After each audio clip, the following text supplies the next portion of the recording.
Have we got any apologies for absence? No, Chair. Yeah. None. Everyone's present. Thank you, members, for coming in for this extra meeting today. We're holding our annual question and answer session with the Commissioner of Transport for London, Mike Brown. Thank you very much for joining us today. Just got a few items of business before we come to you. I'm asked to encourage people to take part in the discussions on social media using the hashtag #AssemblyTransport. Welcome to all our visitors in the gallery today. Could we make sure everyone has their phones switched to silent, please, or off? Not vibrate, because the microphones pick those up. That includes members here as well. Move on to declarations of interest. Are there any other declarations members wish to declare? Can we note the declarations in the report? Noted. Thank you very much. Minutes. Can we confirm the minutes of the meeting of the Transport Committee held on the 14th of March to be signed as a correct record? Lovely, thank you very much indeed. Item 4, summary list of actions. Can we note the completed and outstanding actions from our previous meetings? Lovely, thank you very much indeed. So we now move to our annual session with the Commissioner, Mike Brown. Thank you very much for coming in today, Mike. We want to chat through our work plan over the last year and some of our reports. But first of all, I'd like to talk to you about Crossrail, which is our most recent report published this week, Derailed, Getting Crossrail Back on Track, which follows months and months of our hearings here at City Hall and wading through thousands of pages of summons, documents, emails, minutes of meetings and so on. We made 11 strong recommendations, but obviously to start off with, I wanted to pick up our recommendation number 9, that given the evidence in our report, we recommend that you reflect on whether you think you're fit to continue in your role at TfL. And I was wondering perhaps we could address that one first and then we can move into the rest of the report. So no, I'm not reflecting on whether I'm fit to be in position. I believe I am. I've got full support of the Mayor, and that's the end of that issue from my point of view. Do you regret seeing, as we have in black and white in our report, where some of the messages were watered down to the Mayor? Do you regret that you weren't as timely perhaps in those messages about the risks reaching the Mayor of London? No, the messages reach the Mayor consistently. I meet with the Mayor at least once every fortnight for the regular TfL Mayor meeting. Actually, it's very unusual. I don't see the Mayor on a much more frequent basis than that at various events or whatever. As well as that, Mark Wilde, who was then part of my team and of course sat as the TfL representative on the Crossrail board, met with the Mayor's Chief of Staff, met with the Deputy Mayor. I meet with the Deputy Mayor on a weekly basis. And these issues, these concerns, these emerging risks were raised consistently at TfL board meetings, January, March, May, July. Of last year. February, May, July saw programme investment committees of the TfL board. There were finance committee meetings in March and July. There were regular TfL mayor meetings where Crossrail was a specific item, notwithstanding the informal discussions we had on a more regular basis in January, May and July last year as well. So at all of these sessions, it's on the public record that risks, emerging risks from the Crossrail programme were very explicitly highlighted. The weekly reports referred to in your report had a red, amber, green status attached to them at the back of the report, where it was very clear that although there were risks, some of them red, some of them amber, fundamentally in all of those reports, right up until the end of August last year, the date of December the 9th was being held. And in all discussions, every single discussion with the then Chair and Chief Executive of Crossrail right up until that end of August revelation, it was very clear that they were holding to the 9th of December date. Okay, but we'll put the Crossrail executive on side. We've been very critical of them in our report as well. We have emails, for example, the wording was amended by Mike so that the setbacks appeared less serious. That was from May. You've got other ones where you have removed issues and it's been clearly stated. Mike, he's not happy including the paragraph because there's no mention of it at last week's meeting with the Mayor. He doesn't want to reference train availability and reliability issues as one of the causes of any problems with the testing windows. And then from the beginning of August, a draft said the current forecast for the start of stage 3 is to be confirmed. and then that was changed back to the December date in the briefing to the Mayor. Do you not accept that changes were made in briefings to the Mayor that perhaps watered down some of the risks? It's very important, I think, that in any briefing given to the Mayor, you would expect the Chief Executive, the Commissioner in this case, to ensure that there was consistency and coherence in the messages being given to the Mayor. I was under no doubt, you couldn't have been under doubt, and I know you want to leave the Crossrail team aside, but let me be very clear. The then Chief Executive, and particularly the then Chair, were absolutely adamant that the end of December date was going to be achieved. So notwithstanding some of the risks that had emerged, and right back from the beginning, and I think you mentioned it in your report, and forgive me because obviously your report was only issued a couple of days ago, so we haven't had the chance to go through it in great granular detail. But it did mention the Pudding Mill Lane for power mobilisation event causing an issue. And right from those events, there was very explicit and indeed public issues being raised about concerns having happened. I was very open with my discussions with the Mayor, as indeed was Mark Wilde. So when the Crossrail team came to the meetings that we had with the Mayor, with the TfL meetings with the Mayor, both before their arrival to brief the Mayor and afterwards, we had separate discussions with the Mayor, the Deputy Mayor and the Chief of Staff, where we helped frame the types of questions we would want to ask for clarification from the Crossrail Chair and the Chief Executive, and afterwards we reviewed what they'd said. On all of those occasions, being absolutely clear with the risk of repeating myself, the 9th of December date was being held, and that is the headline issue. So the issue about any particular wording is around consistency and coherence of message. It is incumbent on me to ensure that the Mayor gets a consistent and coherent set of briefings. Okay, well, I think we'll probably have to disagree on that point, because I think it's very clear the messaging that was going to the Mayor wasn't as strong as it should have been. But if you are one of the sponsors, TfL is one of the sponsors, you would have received the Jacobs reports, the independent reports, and from January they were saying that the opening in December was unlikely. There was a significant risk. Was that being communicated to the Mayor of London? What were you doing about that? Because these are supposedly independent experts. Well, not only was it being communicated to the Mayor of London, it was being stated out loud at TfL board meetings, at Programme and Investment Committee meetings, the ones I mentioned, those 9 separate meetings, indeed my own Elizabeth Line readiness boards that I held in January, February, March, April, May and June of 2018, indeed also in July 2018. All of those issues were being properly raised and questioned back to the Crossrail team at that time. What was interesting, if you just recall the timeline, and I know we talked about some of this in December, and I'm obviously happy to go over all of that again, but if you recall, it was at the end of July where the written ministerial statement, I think it was the last day of parliamentary session in Westminster, actually authorised an additional £300 million of spend. That was in the back of the chair of Crossrail being categoric, out loud, in public, saying that £211 million was the amount of money that was needed, in addition to the £600 million of TfL contingency that had already been used, and that £211 million was to guarantee the opening date being preserved of the 9th of December.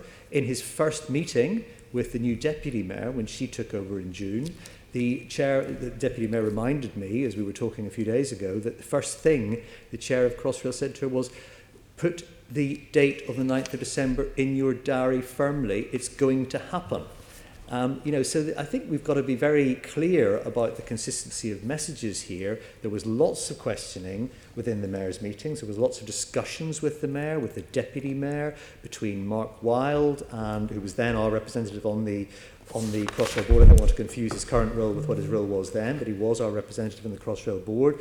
Lots of briefings from him as to the emerging risks in advance and indeed after any mayoral meetings on Crossrail. So huge amount of information was going to the Mayor. And the one thing, Chair, I would just say is right from day one with this Mayor, and it's also true right from my appointment as interim commissioner in the time of the previous mayoralty, I have absolutely been candid and open on every subject with the Mayor. I send the Mayor a daily report, 364 days a year. That's 7 days a week. The only day I don't do it is Christmas Day because we don't run services. That would look a bit unhealthy. No, well, I send it every morning between 7 and 8 o'clock with an unabridged detailed summary of the status of our networks. And if there happens to be a delay, for example, as there was this morning on the Piccadilly line because of a signal failure at South Ealing on that Acton to Heathrow section, that's in that report. I'll be candid and open about anything, including our own failings and our own shortcomings, because that's the relationship the Mayor has encouraged with me, as indeed the previous Mayor, I will say,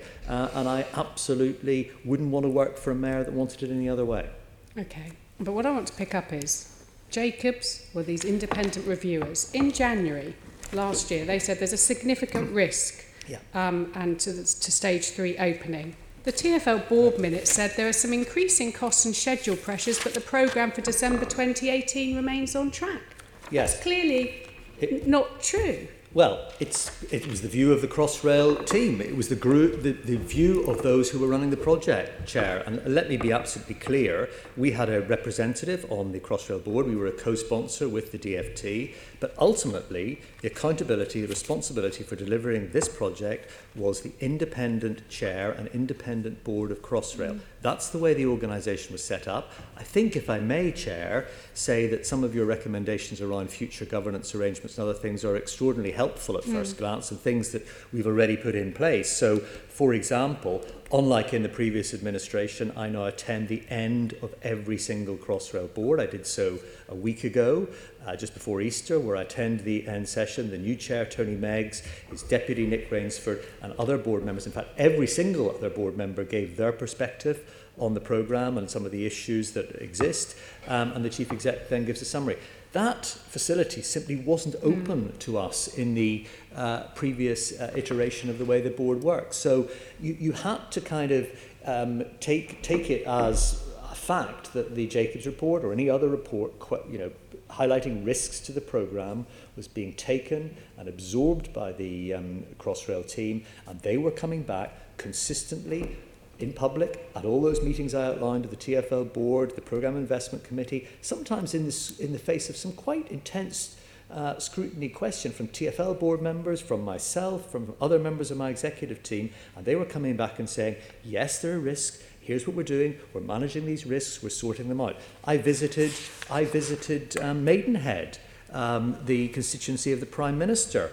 As part of this, I visited Maidenhead on the 15th of June. That was a visit set up by Crossrail. The briefing I had before that meeting was, tell the Prime Minister it's absolutely certain we're going to meet the 9th of December. Now, I wouldn't, never mind the Mayor, I certainly wouldn't brief either the Mayor incorrectly or the Prime Minister incorrectly if I felt that there was a risk to the programme, given what I had been assured by of the project. I visited Farringdon Station on the 5th of July with the then Chair of Crossrail and Mark Carn, the then Chief Executive of Network Rail.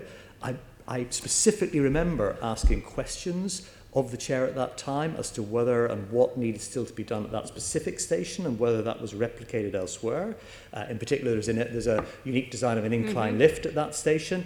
He assured me, Mike, don't worry, it's all under control, everything is going to be delivered, it'll be fully commissioned, fully delivered by the end of by the 9th of December. The Deputy Mayor, on her appointment, her first conversation with me, I'd never met her before, her first conversation with me was, Mike, what keeps you awake at night? And I said, Crossrail and its programme, and indeed Bond Street Station. And you can ask her that, she recalls it very well. Okay, but I want to get back, listen to everything you're saying, but I want to get back to the point that the independent reviewer was appointed by the sponsors to give you assurance. Yeah. Why were you not looking at that separately and saying to Crossrail, come on, we've got this, some experts saying this, and challenging using that information? Because it seems to me you've paid fortune probably for the Jacobs to be in there at the heart of Crossrail. They were sending out far bigger warnings, and Crossrail saying, no, everything's all right. And it clearly wasn't. So why weren't they being listened to? And obviously one of our recommendations is how you build that in to strengthen that sort of role for future projects. Well, I think I certainly agree with that second point, that strengthening that role for second projects is really important. And I think it's, it's always easy with the benefit of hindsight to say we might have dug in and indeed taken over the role of Crossrail in managing the project on the back of the Jacobs Review. We did apply on the back of the Jacobs Review a huge amount of scrutiny and questioning of the Crossrail team, and those assurances were forthcoming. And as I say, they weren't just forthcoming in sort of words that were emerging from the team. They were coming emerging in terms of substance, and the substance being in particular, as I said, the parliamentary statement at the end of July about the release of a further £300 million to secure the December date. So there was a huge degree of kind of putting their money where their mouth is from the Crossrail project and saying, that's all we need. You know, I commit, the chair said to me, I will not come back and ask for a single additional penny beyond that. Actually, he said 211 million. We were putting 300 in for an element of appropriate contingency in our discussions with the other joint sponsor. So it wasn't that the questioning wasn't happening, but there was the team managing this project, coming back consistently, non-stop, in all those 9 meetings I mentioned, all those separate meetings of the Elizabeth Line Readiness Board, all these visits that were happening out and about. I think Assembly Member Prince also highlighted an all-party parliamentary group where the same thing was being said. So actually, we were up against a very confident, very assured response to all the issues we were raising from the Crossrail team. And I think there are some genuinely big lessons to be learnt for the governance of any future projects, not just TfL London projects, but other national projects of a similar type. And that is what a lot of our recommendations are around, and I think the Public Accounts Committee will be picking up some of this as well. But there's this whole thing throughout that everyone was so set on this deadline. They had this optimism that was not based on proper professional management and whatever. It was just their hearts. Yes, we're going to get there on time. We've seen this in other projects. In a previous report from the Budget Committee was very critical of the subsurface line upgrade, which you were in charge of at the time. I know you called an end to the contract and it's doing well now. But there was, again, this overly optimistic, unrealistic optimism, if you like. Did you not pick that up? Did you not question that, given we'd had this a few years ago with the subsurface lines? And what are you doing now to make sure that this optimism is kept in check? Because there's a balance between motivating your troops on the ground to deliver the project and being honest where things are clearly going wrong. I couldn't have put it better myself, Chair. You're absolutely right. That last statement is spot on. And I think you quoted me, actually, as something I'd said previously. I'm not sure if it's grammatically correct, by the way, what I said, but I said something like, the DNA of these project people is often to surmount the insurmountable. I think you actually quoted me in saying that in your report. And I think that is something that we have to be very mindful of. And I think having those correct checks and balances is really important. It wasn't that we didn't question the Crossrail team. It wasn't that we didn't apply huge scrutiny. It wasn't that they were not coming to see the Mayor and briefing the Mayor. It wasn't that Mark Wilde, who attended the board, was not raising issues with the Mayor, with his Chief of Staff, with the Deputy Mayor. It wasn't that I wasn't raising such issues with the Mayor as well. It was simply that every time we did, every time consistently, and I know you've done a huge trawl as a committee through lots of minutes and lots of records, and every time the defining feature is you come back to the fact that they said, yes, there are challenges, there are issues here, we're going to do this there, and we will mitigate these issues and concerns and resolve the issues to deliver the December the 9th date. And I think that is something that is, a real lesson for the future. Obviously, there were 11 recommendations in total. Yeah. Were there any others that you particularly wanted to respond to now? Obviously, we expect more detail in writing, but is there anything particularly you wanted to pick up from our recommendations? Well, I think, Chair, maybe just echoing some of the things I do, at first glance, I think we'll be very happy to agree to work forward, things like governance and transparency, sponsoring organisations having more visibility and more access to detailed information. I think it's really important.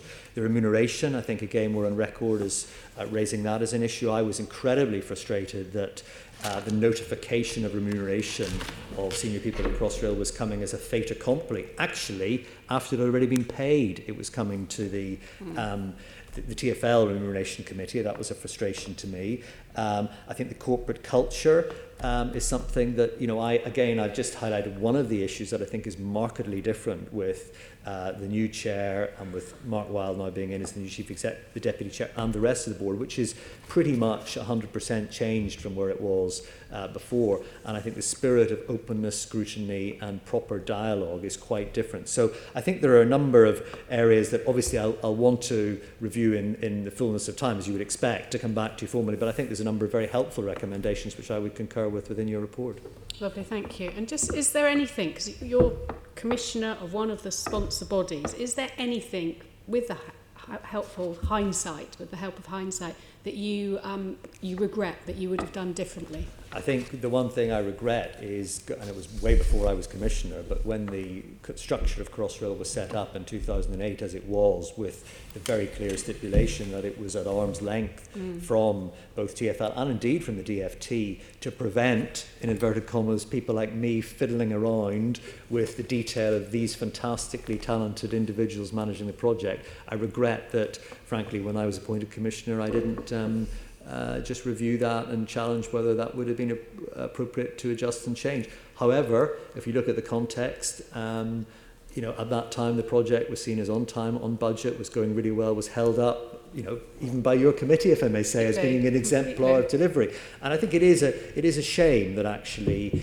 the fantastic years of public service that the previous chair gave to this project ended the way it did. I should just put that on record as well, because I'm sad about that. I don't take no joy in the situation as it's emerged. My focus now is absolutely to work with the new chair, the new chief executive, to ensure a successful implementation and delivery of this project. And as you know, Chair, possibly know, the Mayor has written to the Chair of the Assembly offering a briefing from both himself, from the Chair of Crossrail, the Chief Executive of Crossrail, and myself, as soon as we have a clear indicative plan of the new schedule emerging. Yes, and that looks likely to be next Thursday, I think. As I understand, scheduled. yes. Lovely. Thank you very much for that. I've seen Assembly Member Prince. Thank you.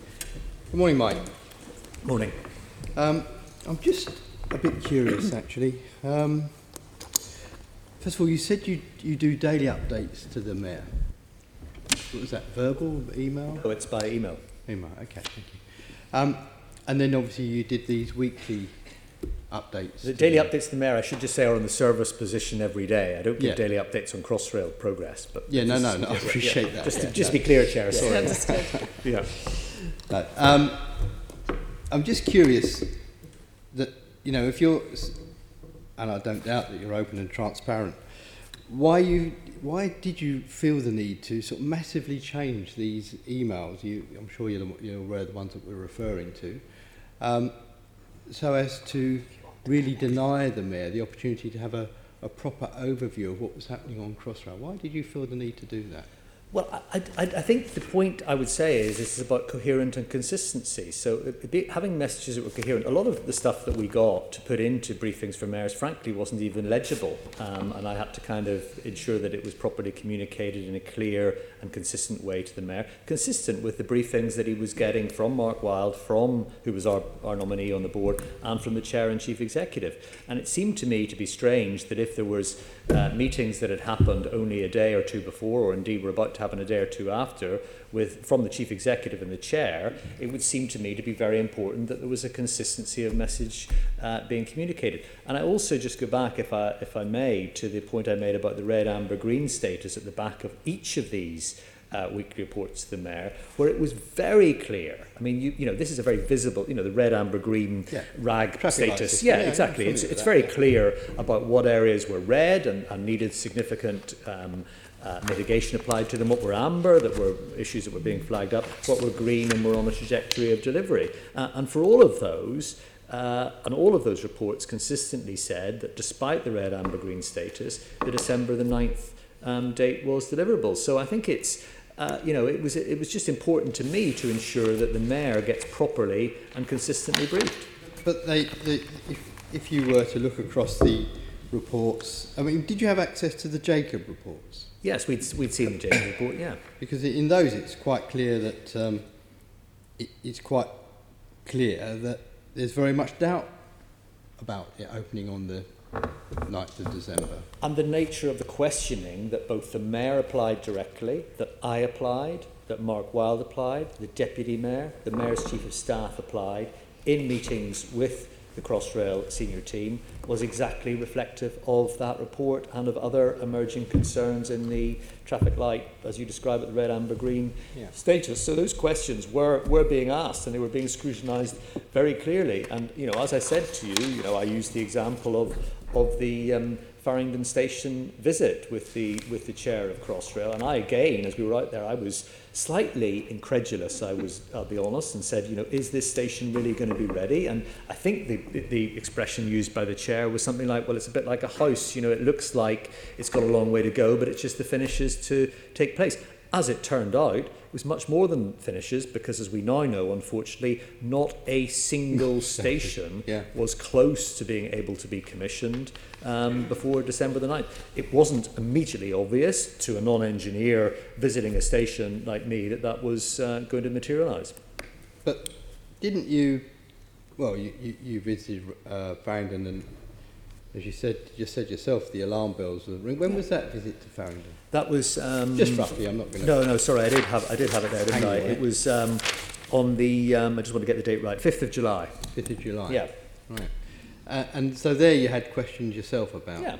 Yeah. Did you not think then to maybe visit a few other stations? Well, I'd been to Bond Street earlier on in the year in May. I'd had a look at Bond Street. Was one that had always been held as an outlier and one that was of concern. But again, I think, just to put this in context, this is not a TfL project. So the chair mentioned the subsurface signalling project. On that project, I visited on a regular number of occasions. As soon as the first commissioning section happened a couple of weeks ago, I was out just after that weekend with the train drivers, with the control room staff, visiting that project. I've been at Bank Station just over the road, the project there, on many occasions in the last few weeks. I'm going again very, very shortly. But the Crossrail project was an entirely different structure. It had its own independent board, it had its own chief executive, it had its own management team. So as a sponsor, there is a very different type of role in the way that this was set up as an organisation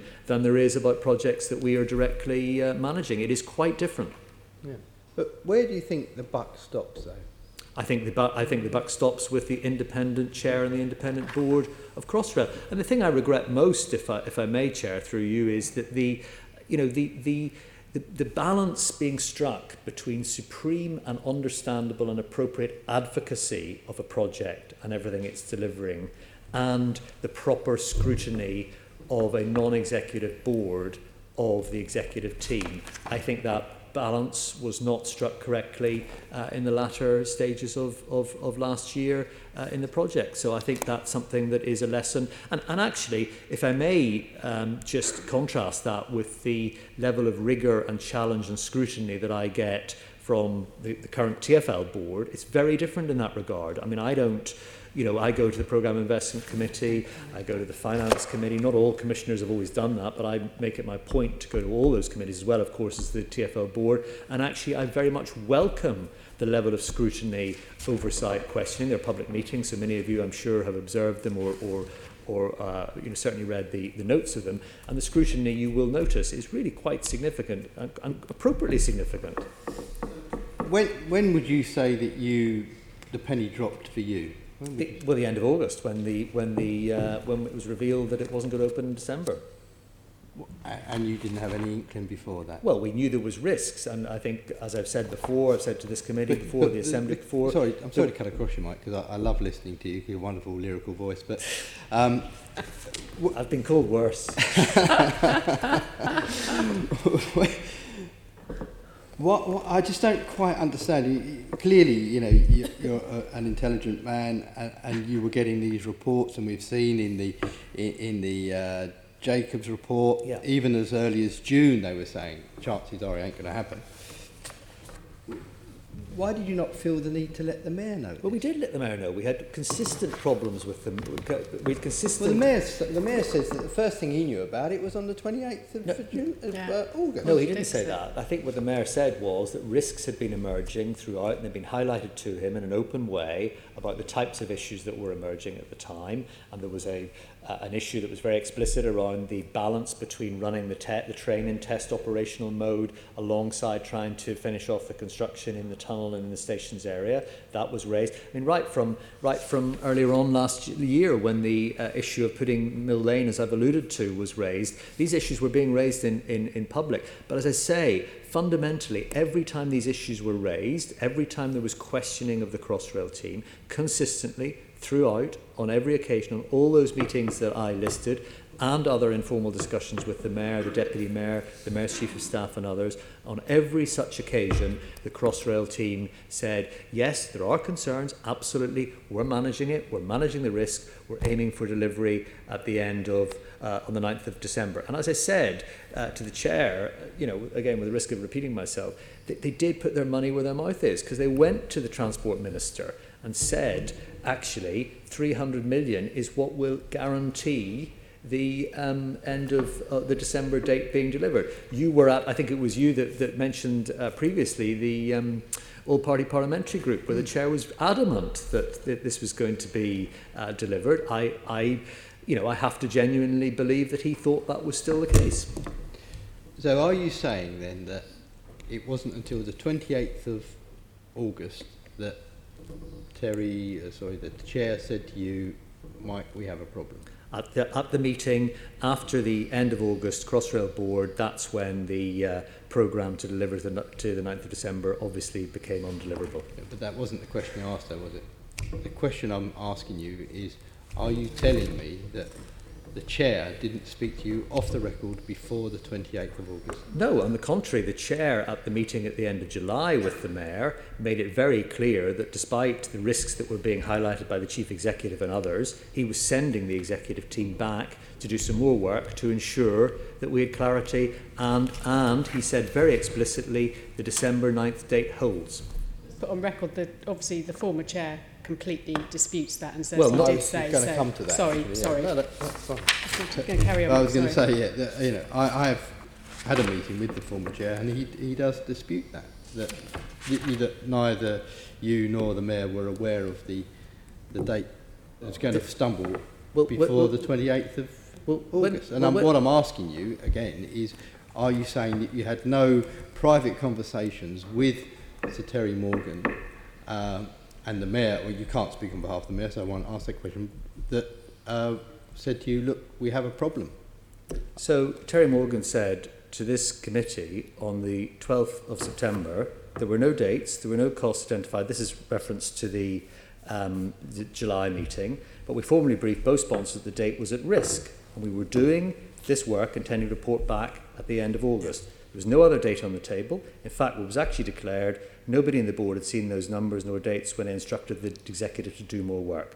We have always had to separate facts from concerns. This is the exact quote from the Chair. But see, the Mike, fact is we did not have a formal position to take until the 29th of August. We did brief informally about concerns that we had at the board meeting, and indeed with briefings with the Assembly, but you did not have any information of the sort that we provided on 30th of August any day earlier than that date. That's what the Chair said to you explicitly at this committee on the 12th of September. Mike, that isn't the question I'm asking you though, is it?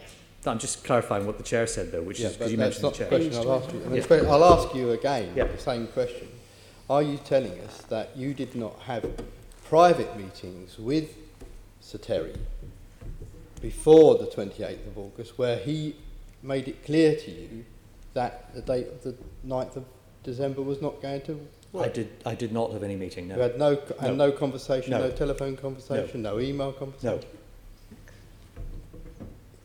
Okay. Can I just pick up from there? Just you were saying about the RAG ratings, the red, amber, green. Would that have been in the table summary of the master operating handover schedule milestones? I think there was a detailed one that included the so-called MOSH schedule, but actually in the back of every one of the weekly updates to the Mayor's meeting there was a more detailed red, amber, green status about every issue to do with the project delivery. So it was wider than that, Chair. Just trying to clarify, because that only went until the 12th of July one, so I just wanted to clarify that. Yeah.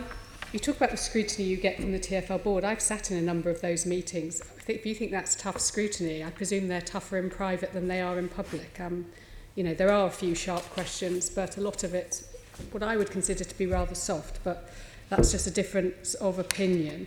I just want to speak up. From a freedom of information request, it shows that communications were being worked up from sort of the beginning of August, and press statements were being agreed with both sponsors earlier in August about it not opening on time. Did you sign off, or were you aware of those statements being prepared?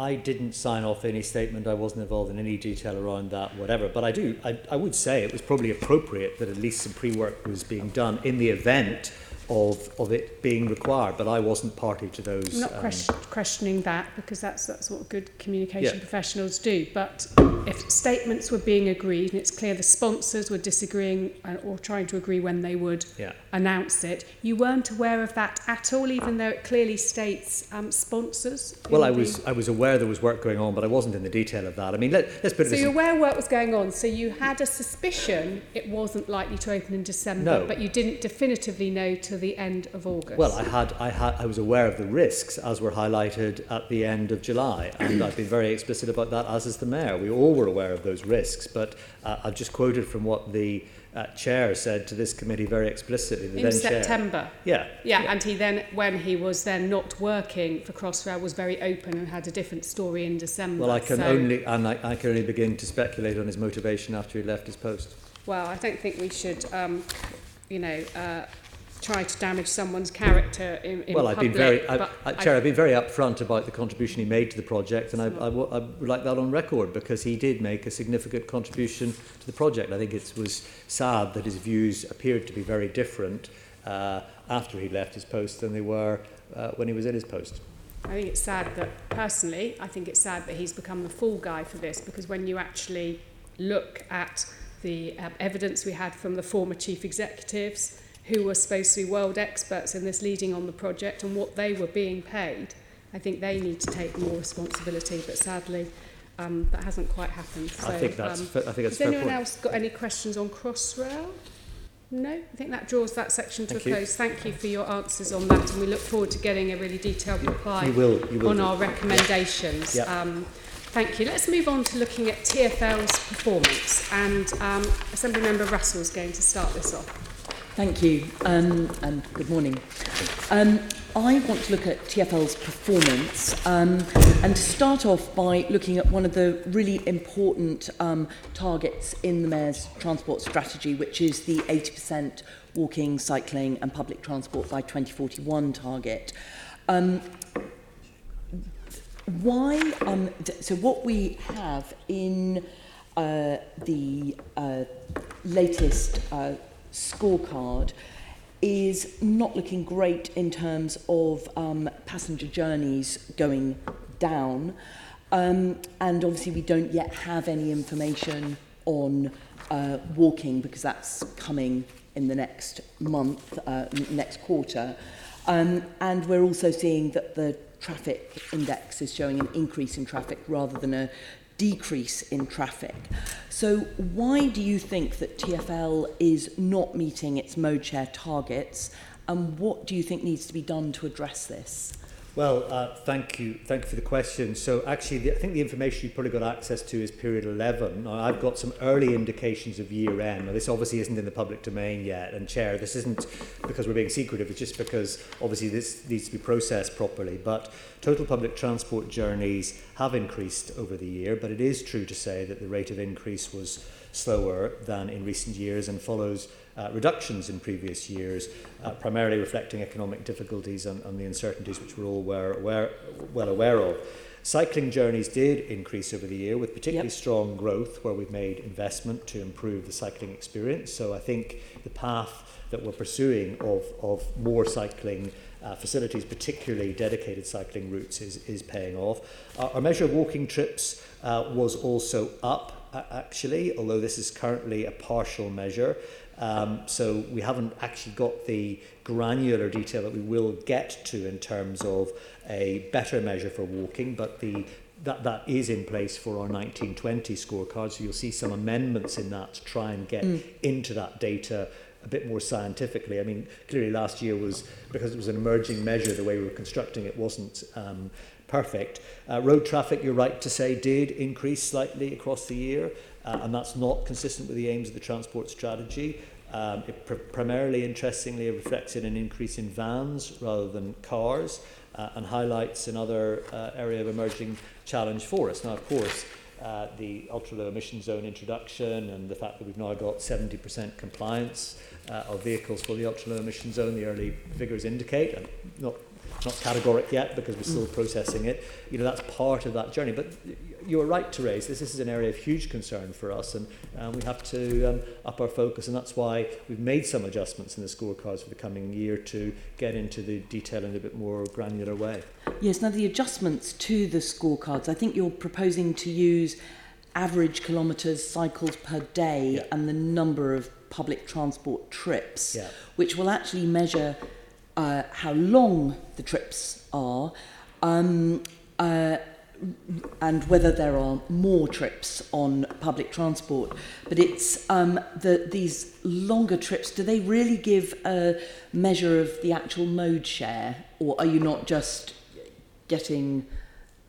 You're measuring one journey longer, a longer journey. Yeah. Well, look, I think some of these are proxies, and I think, again, I'm very happy to have a more detailed dialogue offline on the specifics of why we've come up with the measures we've come up with, or indeed, Chair, I could write to you with some of the details as to why we've done that. But it is quite complex. It is an area that we're struck with a balance between making something as scientific as we can do without overcomplicating it in terms of it being readily accessible for people and meaningful. So, I think we're genuinely, obviously, mindful that people who use public transport are much more likely to walk for a significant part of their journey as part of their overall travel experience, and indeed use bikes. So the continued record numbers we've got on Santander bike hire scheme, for example, is evidence partly of that.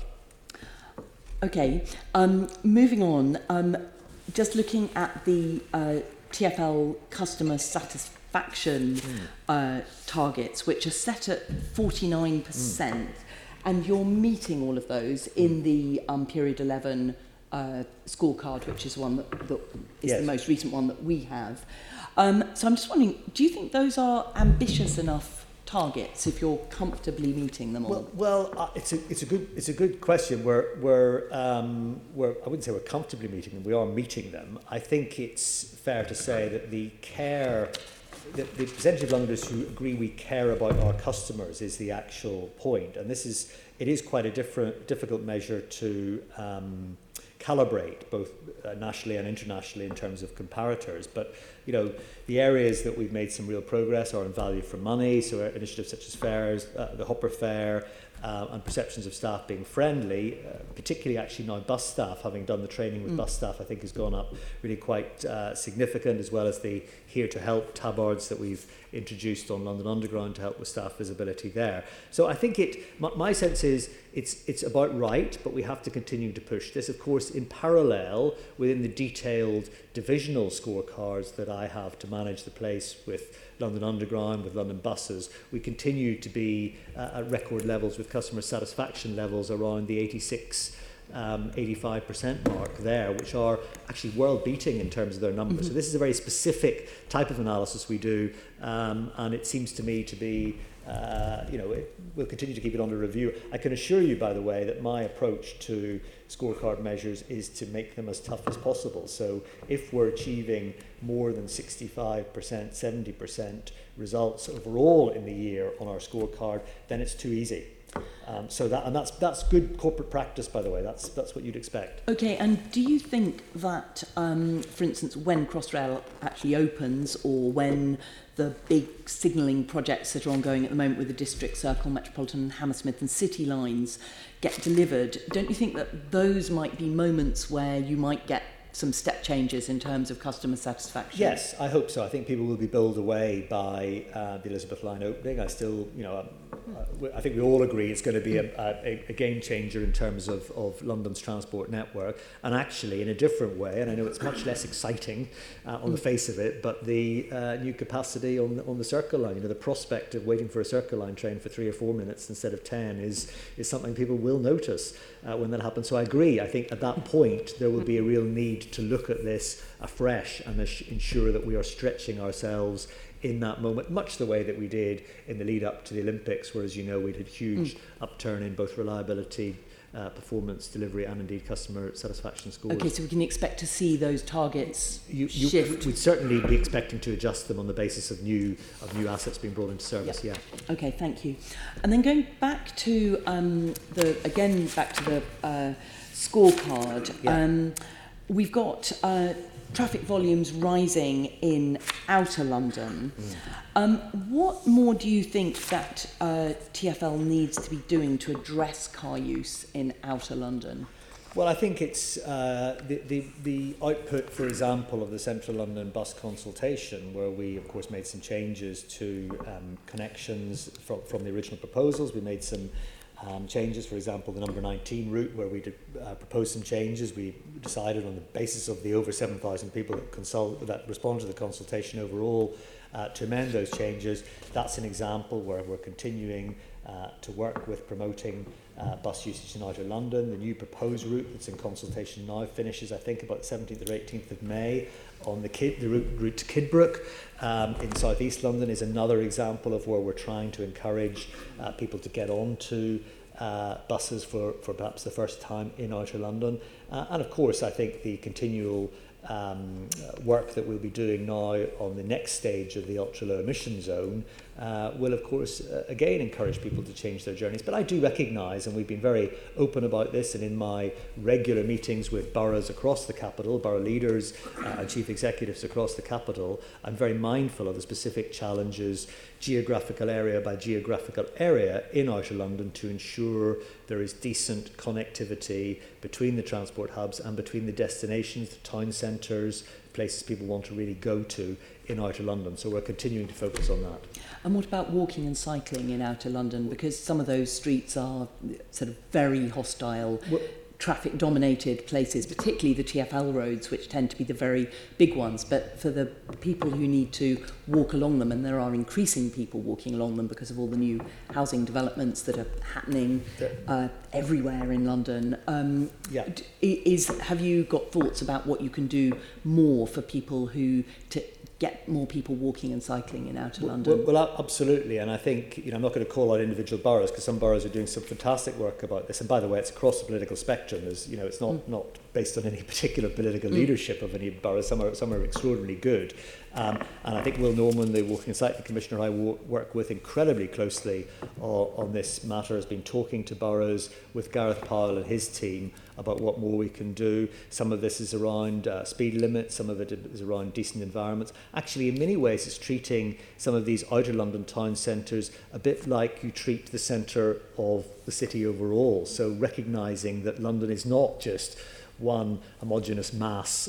It actually is made up of individual towns, villages and centres that people do want to get around with easily, safely, and without having to always confront massive traffic going at high speeds. Again, the work that we're doing within central London, I know it's central London, but on the 20 mile an hour limits, that's a significant issue that not only improves safety significantly in terms of the impact of incidents and seriousness on fatalities on people who are unfortunately involved in an incident, but also actually it just improves the environment overall for people who are walking and cycling around parts of the city. Mm-hmm.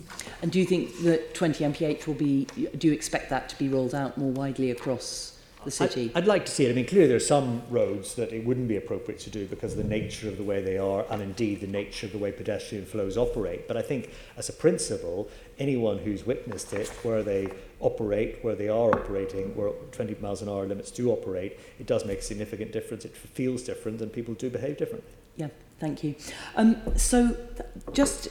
Again, we started this question looking at traffic volumes. Now, as I understand it, from the March board meeting, it's proposed that the scorecard for 2019-20 is actually, in terms of looking at mode share, is going to actually drop the traffic index. And I just wonder why you're dropping the traffic index, because that seems to be, if you're looking at mode share, understanding whether or not you've got more or less vehicular motorised traffic on the roads is quite an important measure to be keeping an eye on. Well, it is, and I think we still do, but in a slightly different way in the way we're constructing it. So again, perhaps as part of me writing you a note afterwards, that Chair, through you, I will give you a bit more granular detail on that. And of course, as ever, Caroline, we're happy to talk to you offline as to our thinking behind that. It certainly is not trying to ignore that very important So measure. where will that be measured? Well, I think that again is around areas such as the ultra low emission zone, the congestion charge entries, other things where we will have a very clear set of accurate data around what people are doing in terms of the journeys they're making.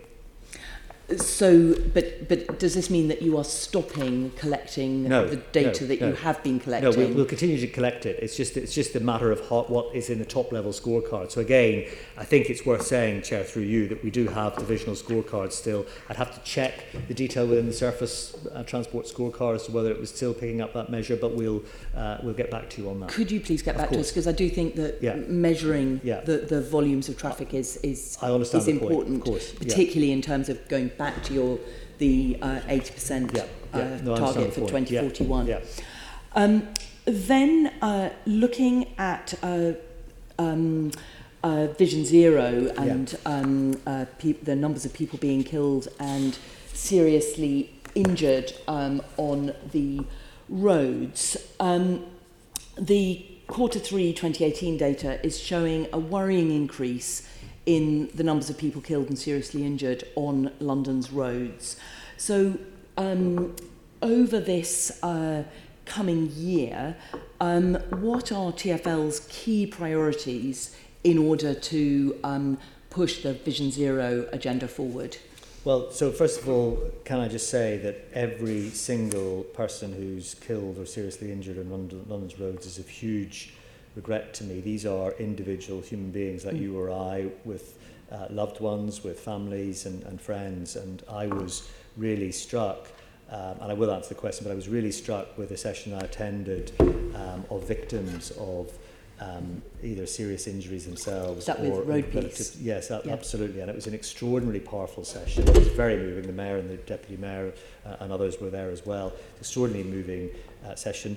Actually, the number of fatalities on London's roads in 2018 were 110 compared to 131 the previous year. So that is quite a significant reduction in fatalities, with the caveat that one is one too many. However, it is true that serious injuries have increased. There are some issues we're just looking at with reporting, because people now have the ability to self-report serious injuries, which they didn't have before. I'm not saying that skews the figures, but clearly I'm trying to break down just how many of those are self-reported, and it's not to underplay, as I say, any of them. But you asked about what we're doing. Do you think that self-reporting is because the police are not reporting these? Because serious injuries have a serious impact on people's lives going forward.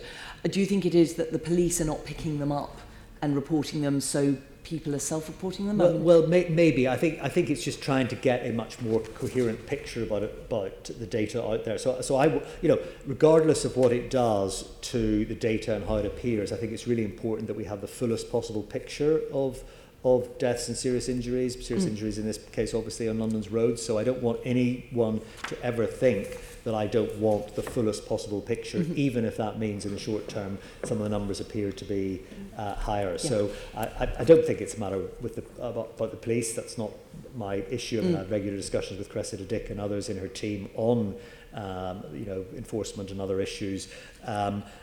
So I don't think it's that. I think it's just a matter of trying to get to the bottom of all the data. You asked about the things that we're doing, and I'd mentioned 20 miles an hour, and that is a very important issue. So, particularly on lowering speed limits on our road network. There's also the direct vision standard, of course, for heavy goods vehicles to improve vehicle safety. That's going to remove the most dangerous HGVs from the capital roads by 2020. It is interesting, and I suspect you may come on to questions about freight and the freight team later. But I was just going to say that's a great example of where we started off in a very confrontational way with those bodies representing the freight industry, and now they're supreme advocates. And I think it's actually to the credit of my team, but also I really acknowledge the fantastic work that the freight industry has done in moving forward on this issue. We're leading the... They don't want their workers to have the trauma of having absolutely, because it is a hugely traumatic... been involved in a crash where someone's killed. So that's a really important area of development. The world-leading bus safety standard for London, which includes latest safety technologies, products to help avoid the impact of collisions involving buses. That's really important. Indeed, we've just started a new bus safety training. And actually, Chair, I know we invited some members of the Assembly to attend the new bus safety training, but we didn't give you hardly any notice at all. I think it was yourself and the Deputy Chair. But may I just say the invitation is open and open-ended whenever you'd like to come and see and get a briefing on that bus safety training. That would fit in with our next piece of work. Very much welcome that. It's I think a real groundbreaking piece of work that I would value your input actually and your look at as well. So funding dedicated traffic police in London, regular operations targeting risky behaviour and vehicle safety, extensive road safety and education programmes. So look, this is an area that it's number one on our scorecard. It's absolutely up there as something we talk about on a regular basis. Every Monday afternoon I meet with my executive team, and every Monday afternoon, in fact every meeting I ever have with anyone inside the organisation is in fact also with every borough, and everything else is always about safety. We always start with safety, and this is an issue that we discuss at very granular detail on a regular basis to see what more we could be doing, because clearly the numbers need to improve. You know, it's although they are individual people, it's represented in the clear numbers here. Yes. And actually the work that you've been doing on buses is beginning to show in that you met exactly on the did better than the target involving buses. Yes, are improved. Thank you for highlighting that. So good. But keep going, because there's still too many people being killed and seriously injured.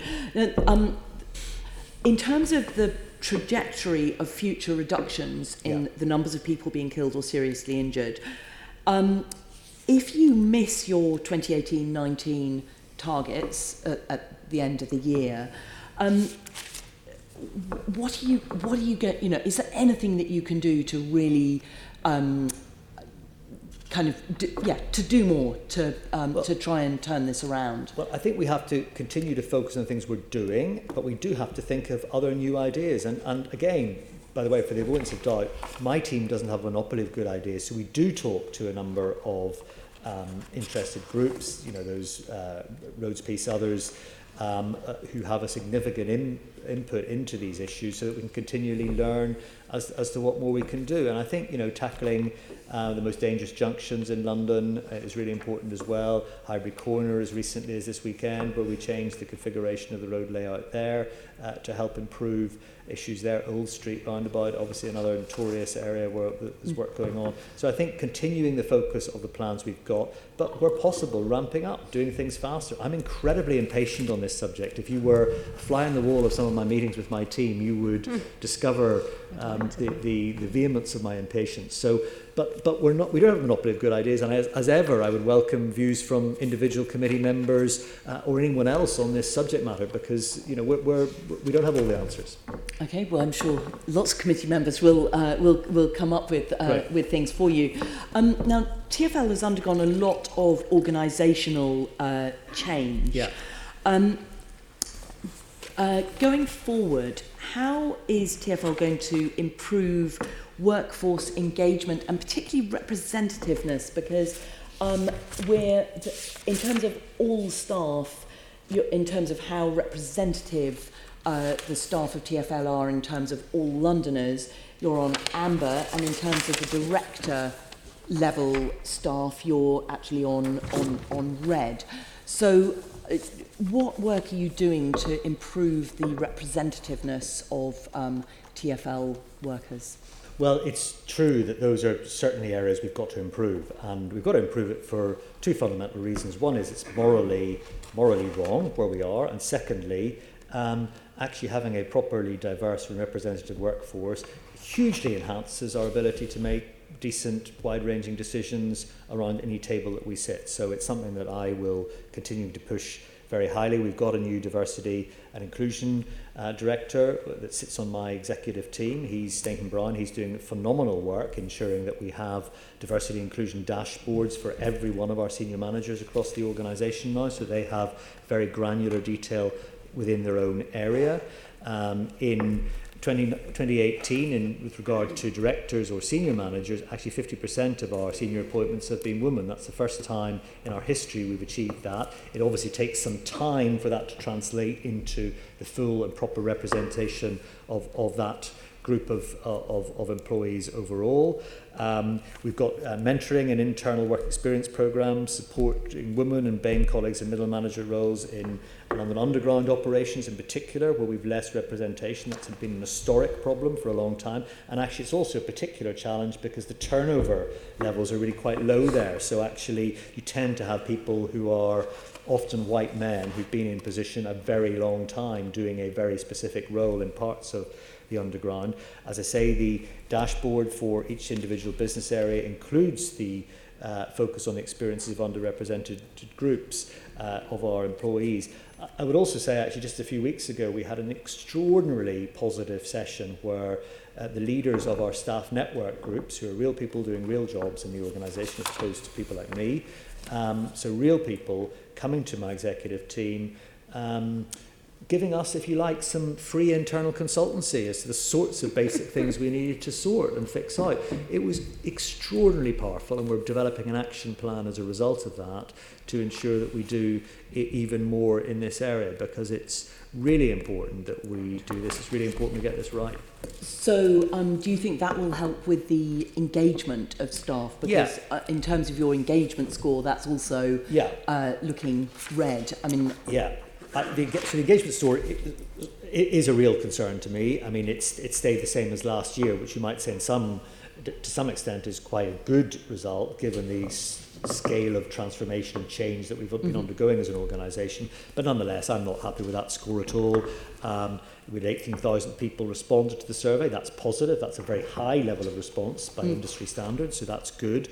But you know, although the vast majority of people feel engaged with our work and what we're trying to do as an organisation, we just need to do a lot more. And this is around ensuring local managers, local people do some really good things with their people. Actually, where we've got areas of good practice, it's phenomenal. So we've had a manager running the Jubilee line where we had one of our most difficult train driver depots, not difficult in terms of the people, but difficult in terms of getting people to attend work and feel engaged and feel involved. She's turned that around.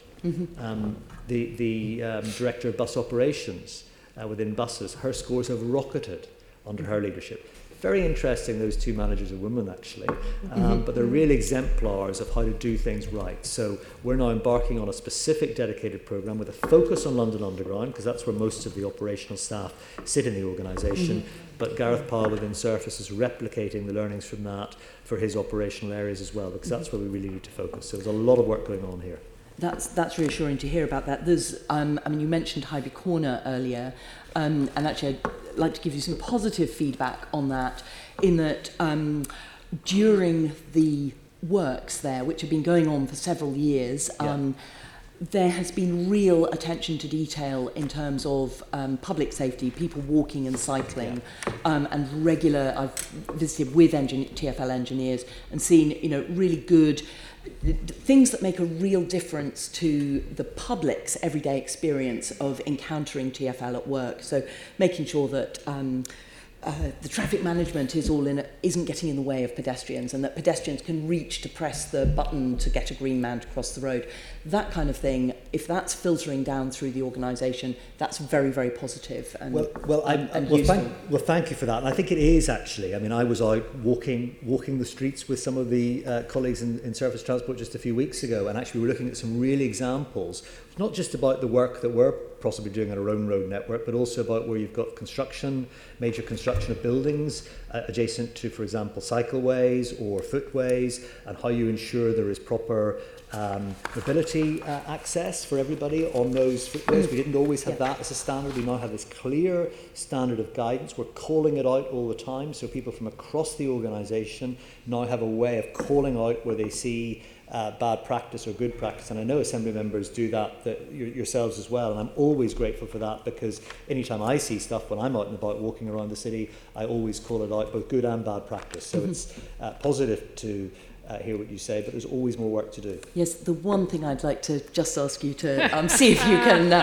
talking about good practice, is the amount of time that pedestrians have to wait to cross the road when they're at a temporary works and at traffic signals. So if you can feed back to get everyone, making sure that pedestrians aren't waiting forever, because when they do have to wait for an unreasonable amount of time, they end up crossing in gaps in the traffic. They do, and in fact, good to see better practice on that one. Well, and in fact, not just on temporary facilities, but on permanent facilities. Indeed. We are, so actually there's a junction just up the road from my offices at Southwark where you cross just towards the south of Blackfriars Bridge, which used to be a really difficult crossing for pedestrians. We've adjusted the timings. I complained about it hugely, actually. The team took me out to show. I think it wasn't just me complaining that did this, but we went out and saw it, and actually the flow is much more logical. Yeah. It means you're not stuck in the middle in that sort of safe place, but nonetheless a frustrating place to be stuck in, which exactly runs the risk of you resorting to taking a chance to cross the road. So it's those sort of examples of saving time for pedestrians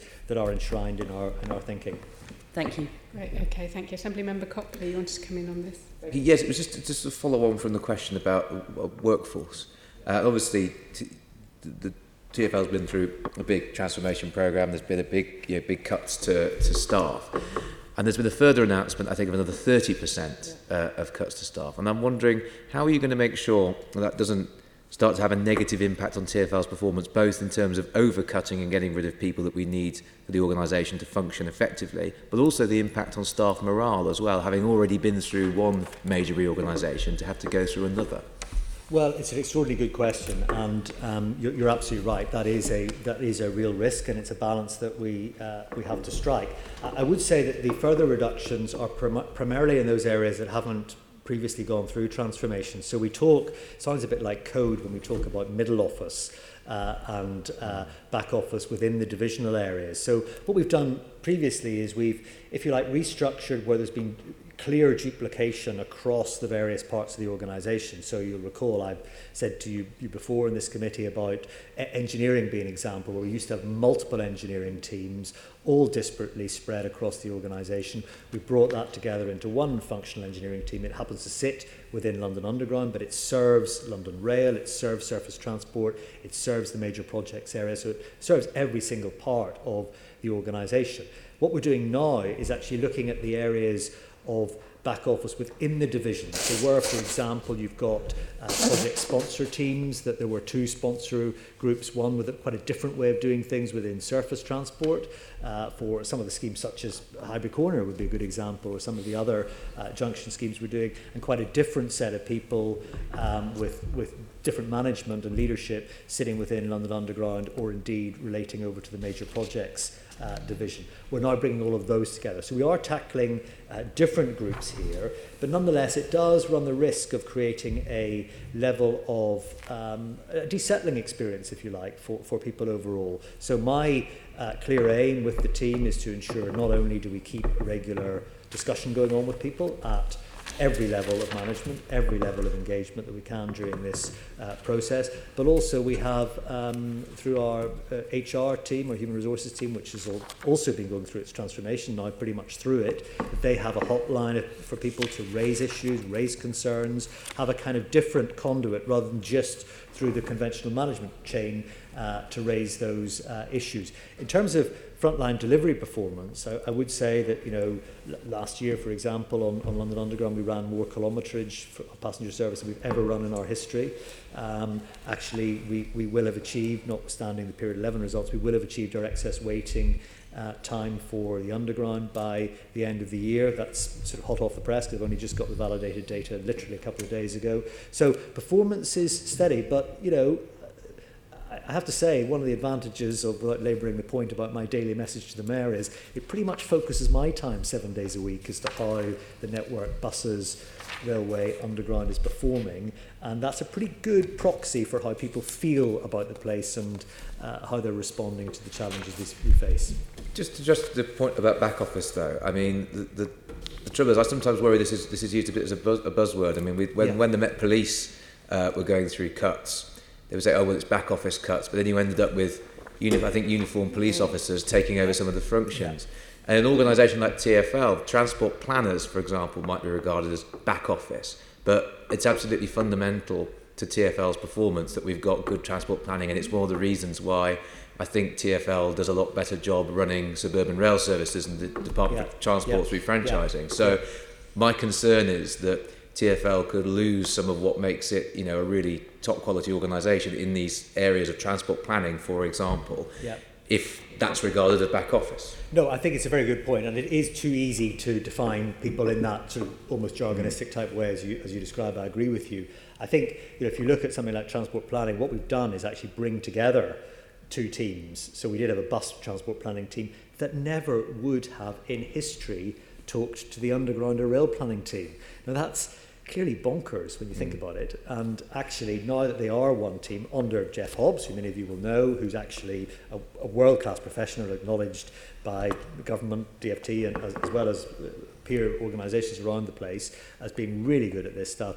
Now that he is able to have a proper look across the piece, I think this means we've got more coherence. But you are right, we have a continual look about future talent pools, future people emerging in the organisation, and particularly going back to the point about diversity and workforce representation, about how we can ensure particularly people from minority represented groups to be properly represented at the most senior levels and leadership opportunities. So where we do lose some people because either they've decided they don't like the new structure, they want to move on or whatever, how can we particularly encourage those underrepresented groups to move forward into senior level? And the GLA overall is doing some interesting work on sponsorship of young women. I actually sponsor a young manager from the Metropolitan Police, which is one of those rewarding things I do as ever, where you have this young woman with extraordinary talent who just needs someone to be sponsoring her and advocating for her in her next stage in her career. And I'm delighted to say that I met with the ones within TfL who are subject to this programme a few weeks ago. I can safely say they were pretty blunt with me about some of the things we need to do differently, and I really welcome that. Okay, fantastic, thank you. Great, thank you very much for that. You mentioned there again your daily reports. Yeah. Do you think we could see a week or so of them so we can see what sort of thing goes to them? I can get you some samples of what they look like. And I mean, then we might clearly, I request... don't want to commit to sending it to everybody because we don't want. But I'll get you a sample of what they look like. We could, and then we may come back for some specific dates. That would be very, really very great. happy to do that, Chair. Lovely, thank you. Let's now look just a little bit at finances. Assembly Member Eshalomi. Thank you. Thanks, Mike. Just to obviously we know that the finances have been dominated by Crossrail being delayed and over budget, but if we look at the finance year on, you've actually made some good progress, and there's been a reduction in the deficit and the operations on a day-to-day basis. So the budget variance is showing a 5 million deficit. In responding to Assembly Member Russell, you talked about some of those dangerous junctions, and one of the ones that I wanted to highlight was obviously the Tulsa gyratory in my constituency, which there have been deaths on that gyratory. So if there is some additional cash, which is good news for TfL, why aren't you then going to be spending it on some of these key things as outlined in the business plan, like road maintenance, which is another key one that comes up? I get a number of tweets from cyclists showing me some of the dangerous potholes that they're having to manoeuvre on TfL roads. So if we have some spare cash, obviously you're not going to go on a spending spree. Why aren't we spending some of that on some key projects? Well, you are right, and thanks for saying it. Actually, I think just to be clear, I think you said 5 million. Our annual operating deficit was 500 million. 500, my apologies. Just to be clear. But that is half of what we expected, which was, we expected about 968 million. So I'm very pleased with the progress that we've made. We've cut our annual deficit, indeed, over the last 3 years by 2/3. So in 2015-16, before the government grant, we made a loss of 1.5 billion. So that is extraordinarily positive progress. And despite that, huge investment continues to be made to reduce road danger, tackle poor air quality, improve accessibility, and we continue also to respond to the wider mayoral agenda in areas such as affordable housing, which I'm very pleased that we also are focusing. Now, the issue about shouldn't we reinvest it elsewhere, we still have a way to go till we reach a surplus, and we do need to reach a surplus in our overall operations. The only part of our organisation that meets a surplus in pure terms at the moment is London Underground, actually also the Docklands Light Railway, but it's only the Underground because, as you know, there's a huge and higher than ever operating subsidy for London buses, some 750 million per annum. We only have actually a level of cash available for 3 months of paying those that we owe money to or our wage bill.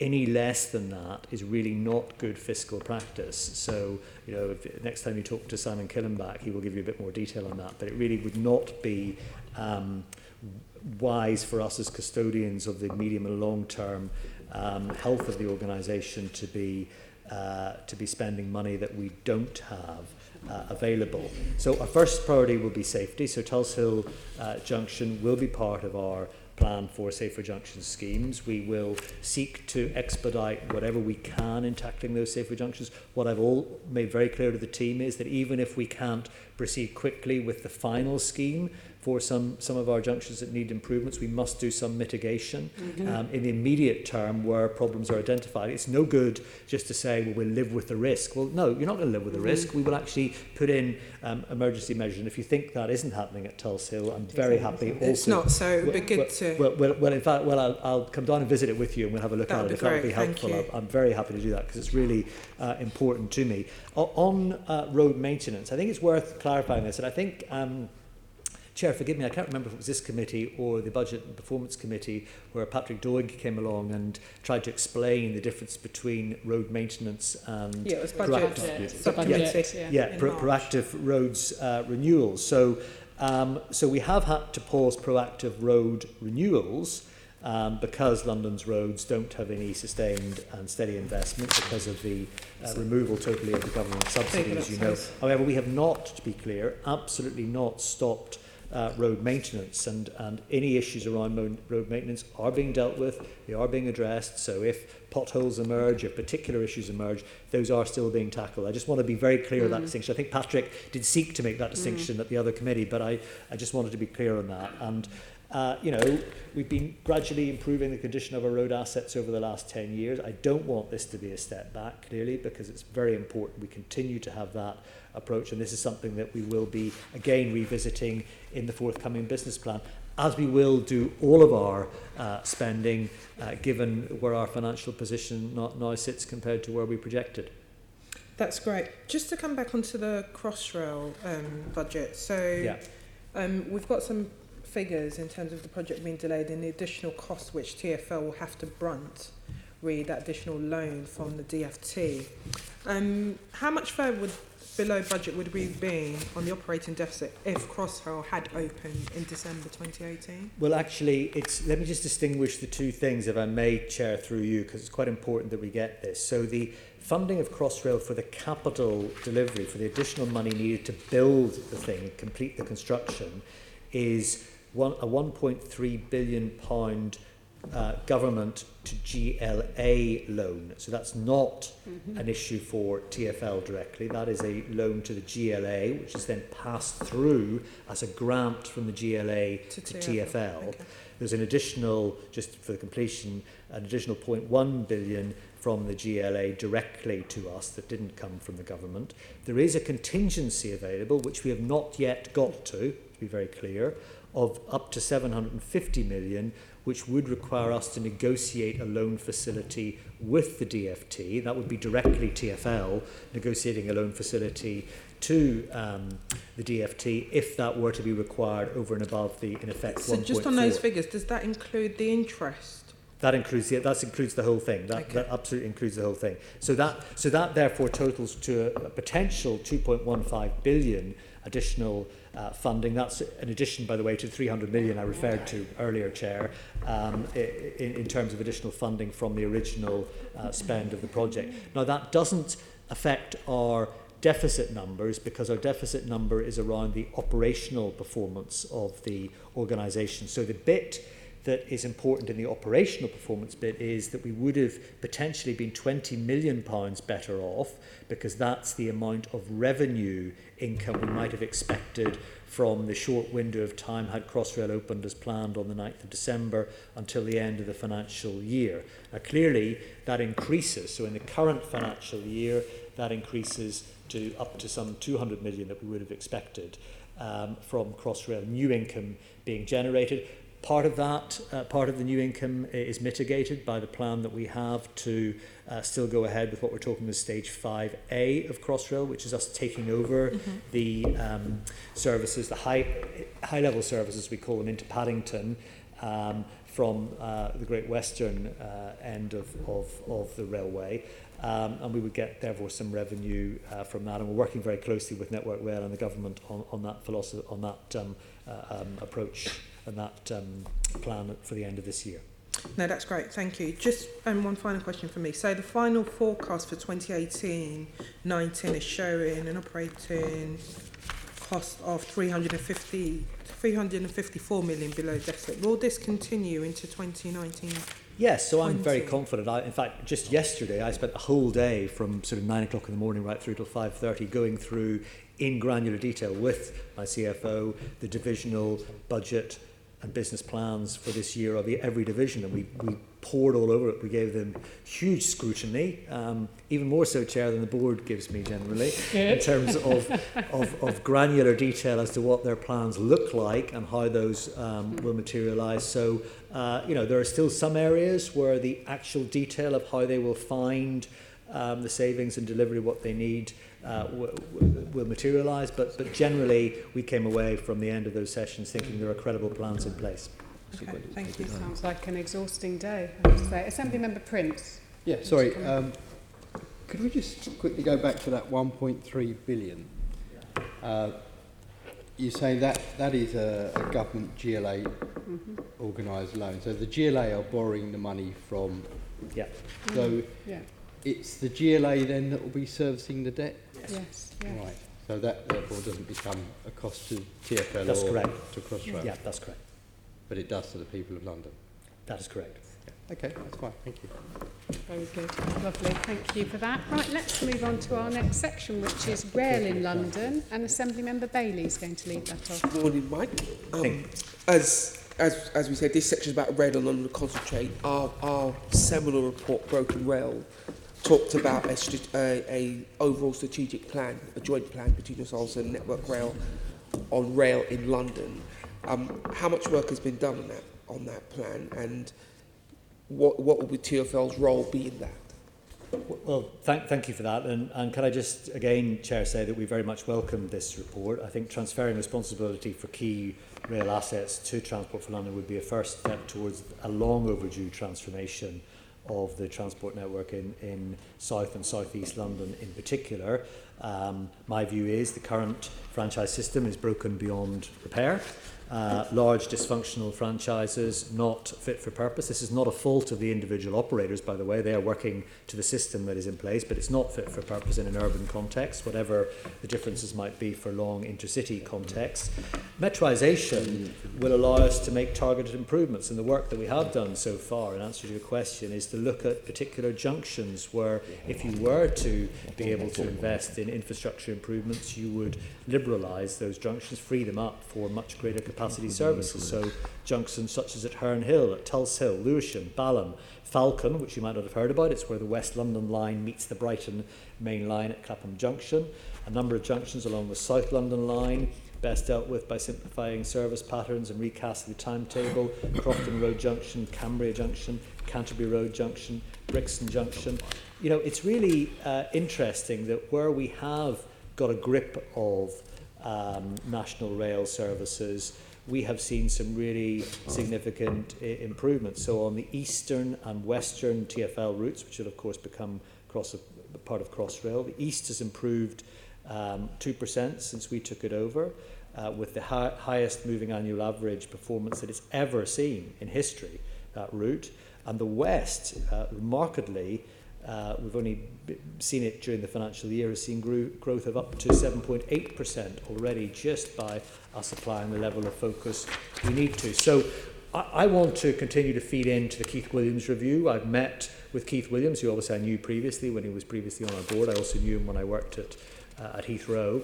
And Keith, I think, is really digging into the granular details of what needs to be done in a London context to make this real, make this matter for Londoners. It cannot be right, Chair, that people in parts of London not served by our railways or not served by the Underground suffer a totally disproportionately infrequent level of service compared to elsewhere. So we'll continue to push for more progress here. You've partially answered what would have been my final question. I'll come back to my first question because I feel I need more detail on that.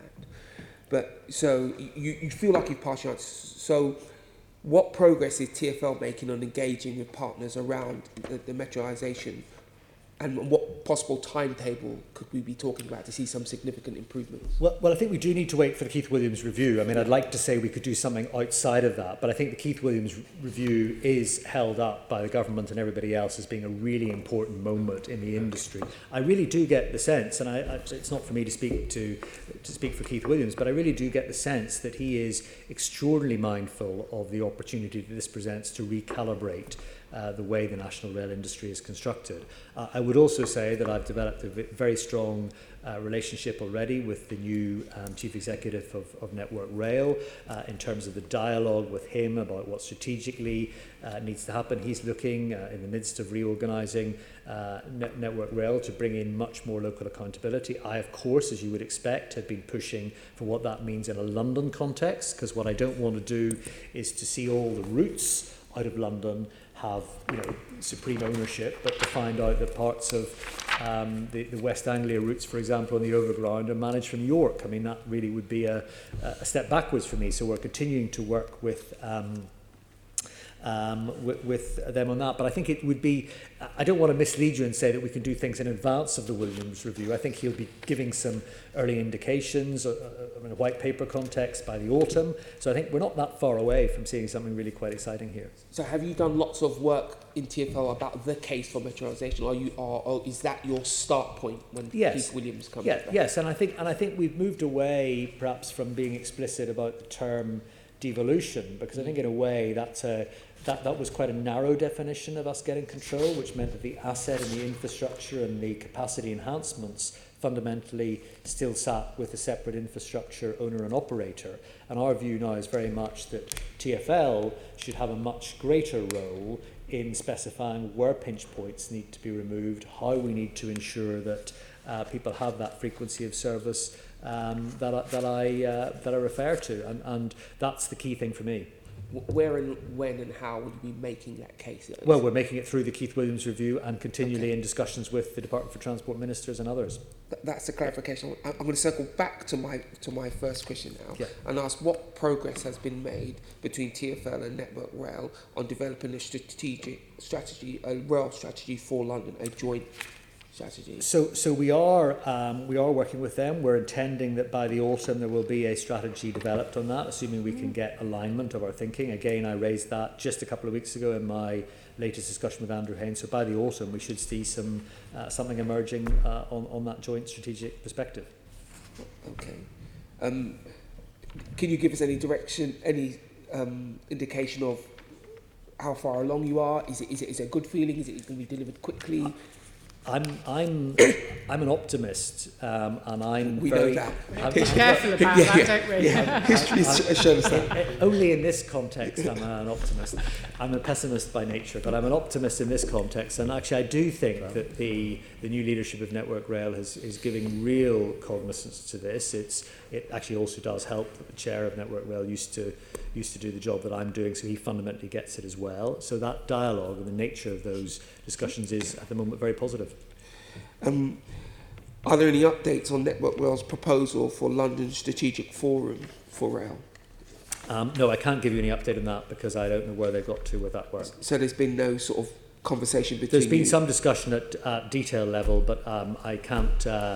Are you talking about more frequent and longer train services? That particular piece of work? Or that and everything else. Could you tell us about TfL's involvement in this? Well, so we do input into what Network Rail is doing. So even in terms of their control period 6 enhancements, which are now in place, so there's the programme of Crossrail enhancements, of course, there's King's Cross capacity enhancements, part of the East Coast Main Line, capacity enhancements, there's Stevenage turnback, new platforms to enhance the services into Moorgate, work's going on there. Actually, there's Felixstowe to Nuneaton as part of the freight network, which again helps remove some of the freight traffic from parts of our network in London, which frees up the potential for enhanced transport capacity, completion of the West Anglia mainline upgrade and Meridian Water Station. So all of those areas we have a significant input to, and they're all part of control period 6 in terms of what Network Rail's plans forward. So you're happy with the level of dialogue and the ease? I'm very happy with the level of strategic dialogue. Okay. What I want to continue to see is real progress on the ground, because that's what matters to passengers. Okay, just to slightly change tack. What progress have TfL made around engagement practices with passengers at stations? Well, we meet with London Travel Watch, as you will know, around 40 times a year. Members of my team meet with Travel Watch quarterly. We run regular passenger surveys, customer satisfaction surveys, and have dedicated complaints processes. We've also a much higher level of democratic authority, as accountability, as you will know, than train operating companies do in the way that they're set up. And so we'll, of course, continue to explore what more we might do in this area. I know this was a key recommendation number 3, I think, of your report. So we will continue to explore what else we can do. There's a new interim chief executive of London Travel Watch. I look forward to meeting her to have that discussion as well.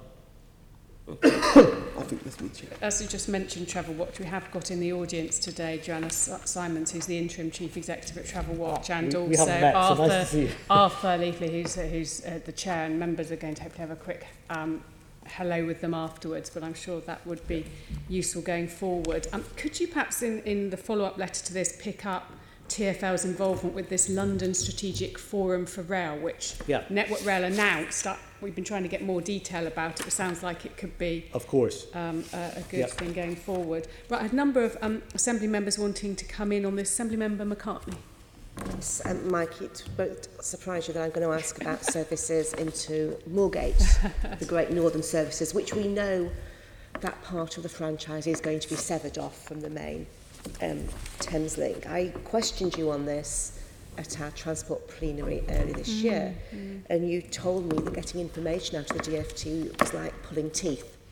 But you had a meeting in the next few days following that. I'm just wondering, has there been any progress on this? There has, I'm delighted to say. We now have all the information that we need to properly analyse what will be required on that route, and the team is beavering away at our offices in Palestro and working that through. Jeff Hobbs, who I mentioned earlier on, is taking the lead for us on that. So we now have that information. So that's good progress, certainly much more positive than when I last talked to you on this subject. Good. And you will be making a bid for that line? We will, absolutely. And that was committed to from the meeting of the Secretary of State and the Mayor some time ago. Lovely. We were promised with a new timetable last autumn that wasn't a fiasco, that we would already have a metroisation of that line. Are you confident that you can deliver that if you take the franchise? Well, I am, and I think that goes back to, I did refer to the Stevenage turnback as part of the answer to Assemblymember Bailey in terms of the capacity enhancement that gives you for the Moorgate routes. I'm very confident we will. It's very well matched with our model of how we would run a frequent metro style service. I'm very confident we'll get into that. And of course, I'd be very happy to share with you, as our analysis continues, the detail of what we would want that concession to look like. Good. So my letter this week to the Secretary of State was probably unneeded, but I have sent one. Never does any harm. Nevertheless. I think that's really what I want to ask you on that. But can I just unpick a little bit what you said earlier? You said you're not talking in the terms of devolution anymore, and that's in terms of the Williams review, which is looking at how you can best balance the private-public ownership. I understand the Secretary of State has already said he's not in favour of wholesale nationalisation, that I personally would be. But why are you changing your stance on not calling it for devolution? Because that's a term that we've used to, as we understand it, about control coming down to TfL.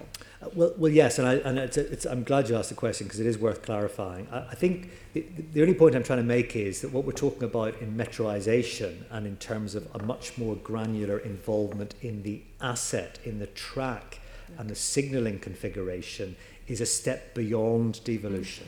This is about ensuring that, so the success of the North London line, where we've seen nearly 300% increase in passenger volumes, increase in service frequency since we took over responsibility for that line of route, was done with us directly investing out with the process, if you like, on prioritising track work, station works and everything else. And that was kind of almost bypassing the system to make that happen, because that would never, it's not a criticism of Network Rail, but that would never have featured in a control period submission that they put forward that they would want to work to in terms of national priorities. What I want to make sure is that London and those types of junctions that I rather laboriously and a bit boringly ran through a while ago, that they are those are properly prioritised so that the greatest frequency enhancements possible are part of this, as well as the incentive regime being based on on-time performance of trains arriving into their destination. So it's a sort of wider, more holistic approach, I think, is what we're talking about. So it's not, I don't want it to be seen as a backing away from devolution, it's more of an enhancement to devolution. That's positive. Yeah. Apologies, Claire. Sorry, Chair, if we just had one more. Barking and Gospel Oak line. Oh, yes. yes. I was at a residents' meeting last night where lots of complaints. Yeah. Do we have an update on that? When Well, I can we can tell expect the new trains? we do have an update, so Good I can tell you that question. we've now got the training is now underway with the drivers, so that's really encouraging. We're continuing to push for a date for when those trains will be ready for passenger service, but they're now running under test on the line with driver training, up to three sessions a day, which is up from 2 where we were as recently as last week. So that's a further enhancement. That started in earnest at the beginning of April with broadly a 2-month window to ensure that the drivers are properly trained and familiarised, and hopefully then we'll be able to get those starting to come into passenger service. You will be aware, I'm sure, that that Bombardier, who are responsible for delivering the new trains, and also for the 378 trains that are now running on the route in shortened configuration, because we had to take a carriage out of their 5-car configuration to run them on the route. So although that gives you overall an increase in capacity than what we had with the old diesel trains, I am aware it's only a half-hour frequency, and that's incredibly frustrating. And you can only begin to imagine the vociferous nature of the dialogue that the Mayor has had with the Chair and the Chief Executive of Bombardier. I saw the Chair of Bombardier, the Chief Executive of Bombardier just a couple of weeks ago when he came to London. He's got some new people in his team now, a new president, so-called, of their transportation division. And given that they now are less involved in aviation, given their partnership with Airbus, actually they've moved over some technical resource from their aviation division to look at some of the technical challenges they've been facing in rolling stock. I think that's extraordinarily positive. It's a really important piece of work to do. It's also important where we are joined up with others who have train delays as a result of the initial train not being delivered to us. So, for example, South Western Railways, I met with MTR last week, their new global chief exec and current chair, to discuss how we can work with them to ensure they have confidence in new trains rolling out on their railway. So that's not part of our responsibility. It's very important that we keep the links with other operators on this as well. Okay, that's helpful. So are you able to give me a date as to when you think there'll be a fully operating service on the... Well, I would certainly hope it will be early summer that we can give you that date. Thank you. You'll have that date. The complaints I particularly had was, well, the ongoing issues. I know. But also over this bank holiday, I think there were some issues again with frequencies. I know, and I should place on record, Chair, that I'm extraordinarily sympathetic to what the passengers, users of this line have gone through. Sometimes, you know, I've said to the Chief Executive Bombardier, you may look at a map of London and think this is a tiny railway of no significance. It is absolutely not. The volume of people who use this railway and the disruption they have been put through because of the failure of these trains to be commissioned is really significant and extraordinarily angry on their behalf about this, and we will continue to push for progress. I am really, really encouraged by the new team at Bombardier and their relentless focus on this in a way that perhaps I wasn't always encouraged before. The failures previously of the electrification as well, which as they've suffered. Just before I bring in Assembly Member Shah, the metroisation plan, and I presume Jeff Hobbs and the team worked on that. I mean, it is a superb piece of work. I mean, if members haven't read it, if the transport geek in us, it's superb, and it does take devolution to another level. It does, yes. And it's really thought through plan. It goes down to the detail of how many additional trains on different routes there would be, which is sort of, you know, we started to hint at some of that in our piece of work, but actually this is the detail which I think I'm sure members would support. Right, let's bring in Assembly Member Shah. You don't want to? Okay. Assembly Member Copley? Oh. Did you want to come in on this? No? Okay, that's fine. We will move to our... That's beautiful. That's lovely. We'll move to our next section, which is on taxi and private hire. And Assembly Member Curtin's going to lead that for us. Thank you very much, Chair. Yeah, good morning. Morning. So just wondering, are you planning to update the taxi action plan? And if so, how are you planning to update it? So obviously, you will be aware that the... taxi and private hire action plan was produced, and we are continuing to develop our relationship and our issues around this. It does link in with some of the issues that emerged from the Task and Finish group that was led by the Department for Transport, where there were a number of recommendations that emerged on cross-border hiring, for example, on national minimum standards for taxi and private hire vehicle licensing, on statutory definition of both applying for hire and pre-booked, on worker rights, on national compliance and enforcing powers, on issuing fixed penalty notices, on regulating pedicabs, very importantly, and capping taxi and private hire vehicle licenses. We were an active member of the Department for Transport group, and the changes were discussed in detail. There aren't all of these issues have not been addressed in the way that we wanted. But the measures that were set out in the Mayor's Taxi and Private Hire Action Plan in 2016, the link with this were the controls over cross-border hiring, the capping of driver and vehicle licence numbers, the definition of applying for hire and pre-booked services, the greater enforcement of the legislation to regulate pedicabs. So at the moment we're in this situation where we're waiting further response from the DFT to the report, and we hope that will result in positive and swift action being taken among those action areas, and that will then allow us to not necessarily redo the taxi and private action plan, but to ensure that it's properly relevant going forward given this other piece of work. Yeah, many of those things that you mentioned would need some new primary legislation in Westminster to happen.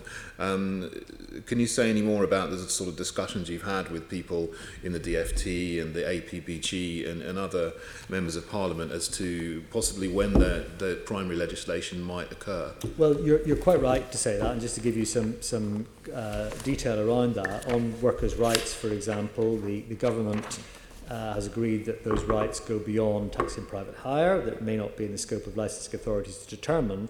However, I'm very mindful that passenger safety is an ultimately very important issue here, and actually we need to ensure that driver hours, particularly with the opportunity sometimes for drivers to work for more than one operator, without necessarily the same controls you would have, for example, from an HGV driver, where you have, your personal tachograph, your data as to how many hours you can drive comes with you. So if you move from one HGV to another, that comes with you. It's about you as an individual, not those sort of controls in place for private hire vehicle drivers. That's something we need to be looking at.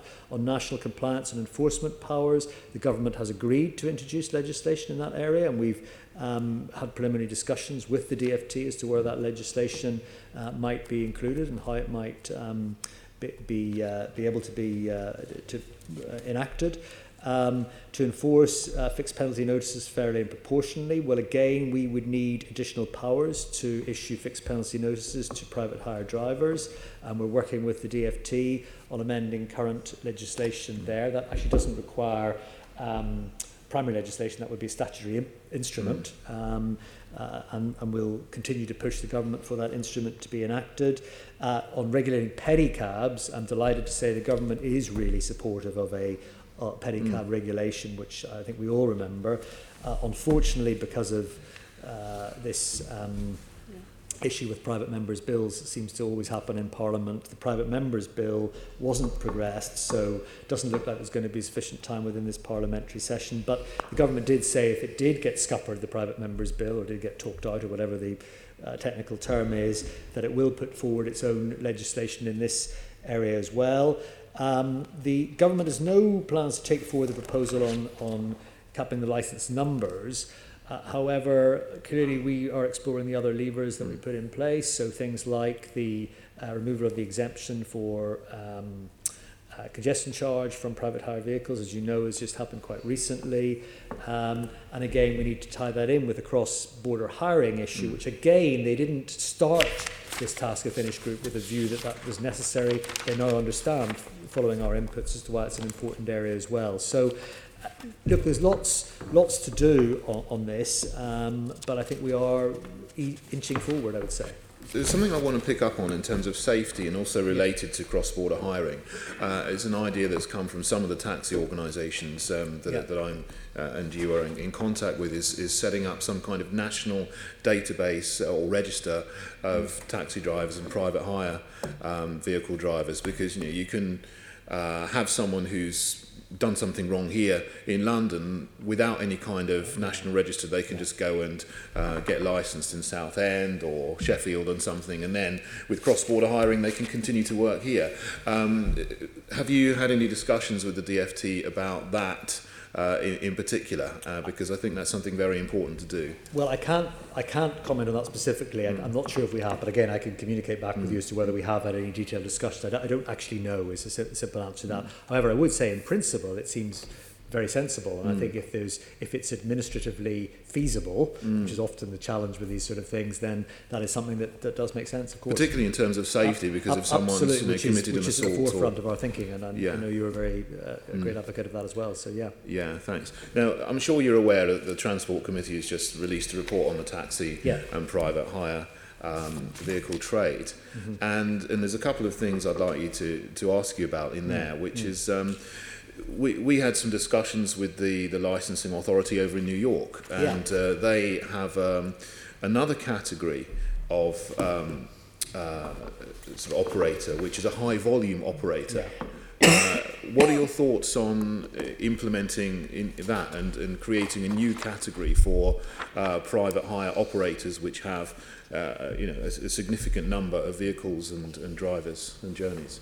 Well, I'm obviously aware of that recommendation, and just to reassure you that our Director of Licensing, Regulation, Charging, Helen Chapman, has regular discussions with many of our partner cities, including, very importantly, with New York, actually, about how they operate their model to fit their city. Now, clearly there's some legislative differences, quite significant legislative differences between different jurisdictions, you'll understand, but that is an area that she has begun some discussion with them, albeit it is only a few weeks since your report, of course, was published. I think at the end of March it was published, wasn't it? So, Is that something you could do unilaterally as the licensing authority here, or would that need some new legislation? I think we would need some legislation at first glance on that, Okay. Yeah. What are your thoughts on the sort of statutory definitions? You mentioned that earlier with pre-booked and apply for hire, because that does seem to create some confusion, and now with the introduction of apps which have sort of come in after those statutory definitions were sort of put in place, now that's blurring the boundaries. I mean, what are your thoughts on those? Are those definitions good enough, or do they need to be updated? Do they need to be more clearly defined? Well, we've been consistently saying they need to be more clearly defined, and unfortunately this is one area that the Task and Finish group, the government response was that disagrees as to provide greater clarity and no plans to progress from their perspective. I think that's disappointing, if I'm honest. I think this does require greater clarity. Actually, there was a legal case quite recently that did identify some clearer definition on this, which we're just exploring as to whether that is applicable and how we might use that as a kind of, instead of any legislative guidance, a sort of precedent from a legal perspective, given a decision made in another jurisdiction outside London. Is that something you could do, to bring a case before a judge so that they could actually give a legal definition? It's probably not for us to bring the case forward, but certainly that's why we're exploring where there was a case brought forward, whether there's something we could apply on the back of that, if you like. Okay. Where was that case again? I think it was Reading from memory. Reading. I want to say Reading. It could have been, it's either Reading or Oxford. Forgive me, Chair, I can't quite remember. No. But it's Okay. Yeah. Right, thank you. Yeah. I mean, another thing in the report that the Transport Committee just did was sort of talking about a charter mark to increase standards in the industry. What are your thoughts on developing proposals for a charter mark? Well, look, I think, again, I would love to be able to apply all sorts of conditions. Our regulatory framework just doesn't allow us to do that yet. We're the licensing and regulatory authority, but imposing working conditions on PHV drivers isn't part of our regulatory remit as it stands. However, we are working with teams more broadly across City Hall to explore what alternative measures could be introduced to improve driver welfare, which I do think is a really important part of this. I mean, I am really mindful that there are, these are, private hire drivers are an incredibly potentially vulnerable group of employees, general group of people working in London, who I think should have proper rights applied to them. I think that's just a good moral thing for us all to support, as well as, of course, recognising the safety issues, as you rightly identified before. So we don't have the powers at the moment, but it is something that we continue to have discussions on more broadly across City Hall. Yeah. Now, you introduced the congestion charge for private hire vehicles. Do you have any plans to reassess that? And if so, have you made any assessments of the impact of the congestion charge, or possibly removing the congestion charge from private hire vehicles? Well, it's obviously very early days, but we will be monitoring the effect of the removal of this exemption for PHV drivers, both on traffic and unique vehicle entries into the zone, which is an important additional piece of information. And indeed, as part of our wider monitoring programme, including the monitoring of the ultra-low emission zone, we'll be analysing how traffic around the boundary of the zone also behaves. So I think that is an area of concern, and of course it will become an even greater concern as we move forward to the ultra-low emission zone extension in a couple of years. So we'll continue to have regular engagement with taxi and private hire teams. I've met with both the private hire industry and the taxi trade in the last couple of weeks since the start of April, and I'll continue to have regular discussions with them. Okay. Now, another thing that is of great concern to people in the industry is the lack of rapid charging points. I know you're putting more in, but can you tell us how many rapid charging points there are at the moment, and when are there going to be enough for the trade? Well, so we're on target to install 300 rapid charging points by the end of 2020. We've currently 176 in place, of which 71 are dedicated to taxis. And we're working with other highways authorities and the taxi trade to deliver additional ranks at all 30 Crossrail stations. So far, we've secured locations for taxi ranks at all but 12 of those. That's across the whole network, and we'll continue to work with the highways authorities, offering financial assistance where we can to deliver these. Look, and I recognise the taxi trade has raised some concerns over the planned location of some of the Crossrail taxi ranks, and we'll continue to work with the trade on the specific details of those on a station by station basis. You'll also be aware, of course, that we have the Mayor has written, and I have also written to London boroughs to ensure that they do their utmost to provide rapid charging point facilities on their own roads, and we've had some progress from some boroughs on that, and there's more work still to be done, I have no doubt. Well, some boroughs have a lot, some boroughs don't have any. I understand that City of Westminster doesn't have any. Which is the place where taxi drivers operate more than any other borough. So what are you going to do about that? Well, we'll continue to follow up. I mean, as I said earlier on, in answer to another question, I have regular meetings with all the boroughs across London on this subject, and I'll continue to push them, every borough, to engage with us on putting rapid charging points where they can on their roads, where we can't do it in ours. Now, in the meantime, you've got this situation where taxi drivers, if they want to buy a new taxi, have to buy a zero-emission capable taxi, but private hire drivers, if they want to buy a new private hire vehicle, they're still allowed to purchase a Euro 6 diesel engine, and as I understand, that's going to continue for another 3.5 years. Don't you think it's time to reassess that and let taxi drivers be able to purchase Euro 6 diesel engines again, because private hire vehicle drivers are allowed to continue to purchase Euro 6 diesel vehicles? Well, I think as everyone will know, and the Mayor's been very clear about this, and I fully support him, that London's air quality is an issue of public health. And London's filthy air is a real challenge for our city and for this generation and generations to come, and young people in particular, in terms of the health of their lungs and their breathing capacity as a result of the air quality in London. So we'll continue to do what we think is the right thing to make the greatest contribution to improving air quality in London. I think the balance we've got at the moment is about right. Now, of course, we keep it under review.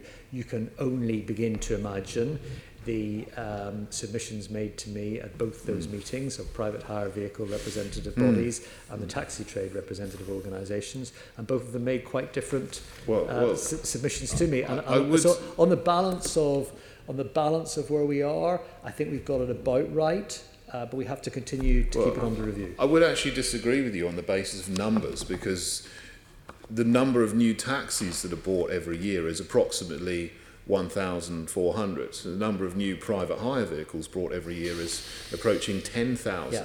So if you're really serious about reducing air quality, why did you not go for the part of the trade which has the bigger number? Surely you would improve air quality far more if you required private hire vehicles to purchase only zero emission capable vehicles. I mean, that doesn't make any sense to me. Well, I think that's why that we made the decisions we made around following consultation around private hire vehicles and the removal of the exemption for congestion charging. So that's another very clear indication. Incidentally, for the ultra-low emission zone, we're seeing broadly about 70% compliance in the early figures that I've just had access to this morning of vehicles entering the ultra-low emission zone. So I think we've got to see how these things play out. It's always easy, and I know you're not advocating this, by the way, for the avoidance of doubt. It's always easy to knee-jerk into particular interventions that can have unintended consequences. I think we've got the balance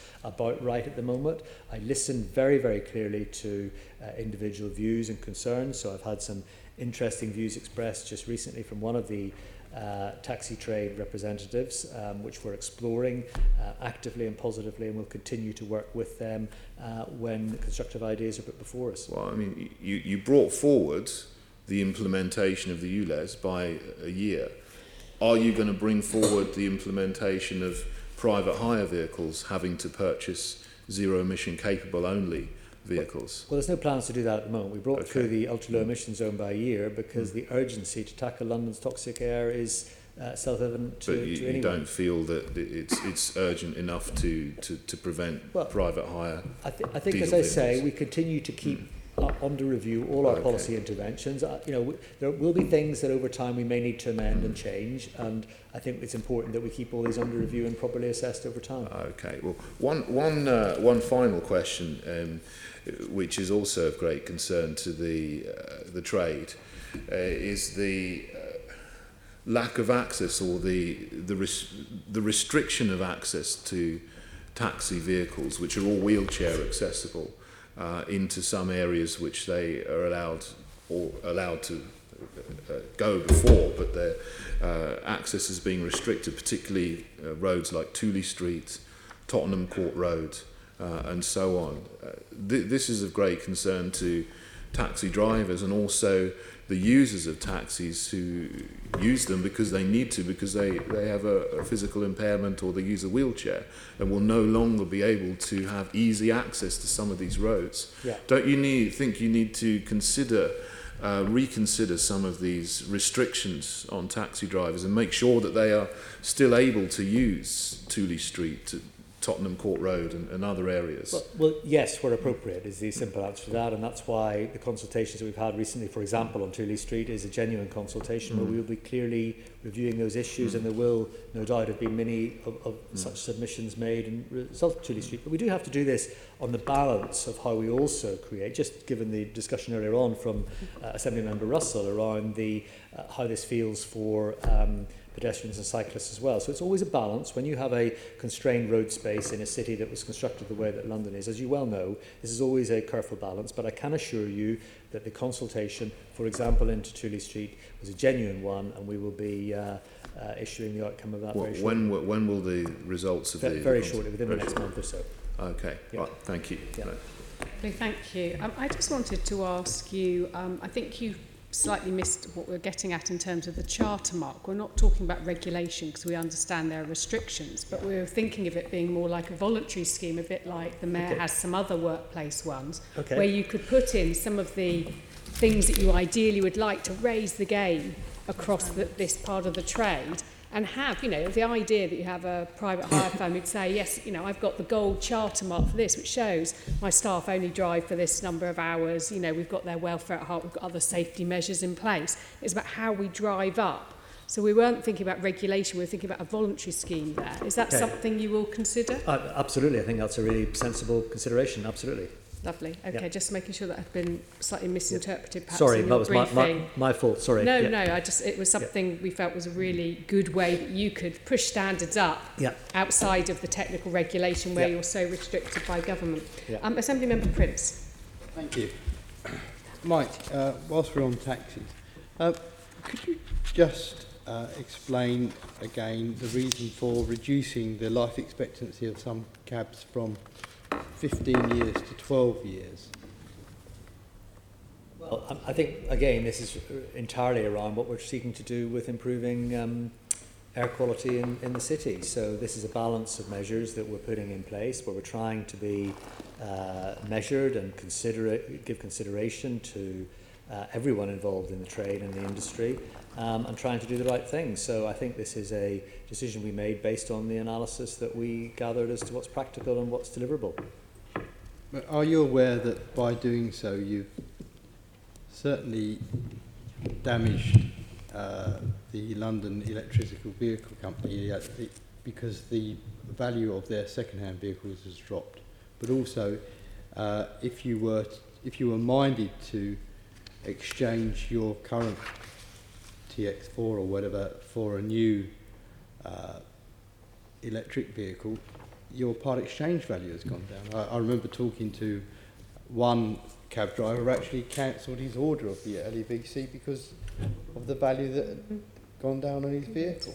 Well, I am aware of that risk, and as I said to Assemblymember Curtin, I've had various representations, as you would imagine, from the taxi trade on this and many other subjects. And I think this is something we have to continue to keep under review, but fundamentally and overarchingly, my concern is to ensure we do deliver on the Mayor's commitment to improve London's air quality. Now, we've got to find the right interventions in balance to do that, and on balance, this was seen as an important one to apply. But, I mean, do you not look at the consequences of your action? I mean, this is costing real people real money. If I can give you another example, if you were to have bought your cab, say, 10 years ago, and you're thinking, right, well, that'll last me for the rest of my cabbing career, if you like, because it'll be paid for, you've now reduced that person's ability to earn money by 3 years because he's working on the basis that he's now only working part-time because he's getting ready to retire. He's got a cab that's paid for. If he can't use that cab for the remaining 3 years that he was planning to use it for, then he's out of business because he can't afford to hire a new taxi. He certainly wouldn't be able to pay £60,000 for a new LEVC. So, I mean, did you do any kind of Well, we did, and I can certainly share the analysis with you afterwards. We did do quite a lot of detailed analysis. I don't have that immediately to hand in detail, but I can certainly share that with you. And I will just emphasise again, without sort of repeating myself, that I listened very carefully to the very constructive dialogue that I do have with the taxi trade. It hasn't always been a constructive dialogue with TfL senior executives. I like to think I do get into the spirit of listening. Indeed, Assembly Member Memi, who's just leaving, was instrumental in helping me with a discussion with the private hire vehicle industry recently as well, where there was a not always full resolution of the issues, because there won't be universal consensus between the private hire trade, the taxi trade, and ourselves in terms of our strategic objectives on air quality and everything else. But I'm very happy to share with you through the chair the detail of why that analysis we think is appropriate and why it's Did you do any qualities analysis? Yes, we did. Yes, you did. We did. You could see that. Yep.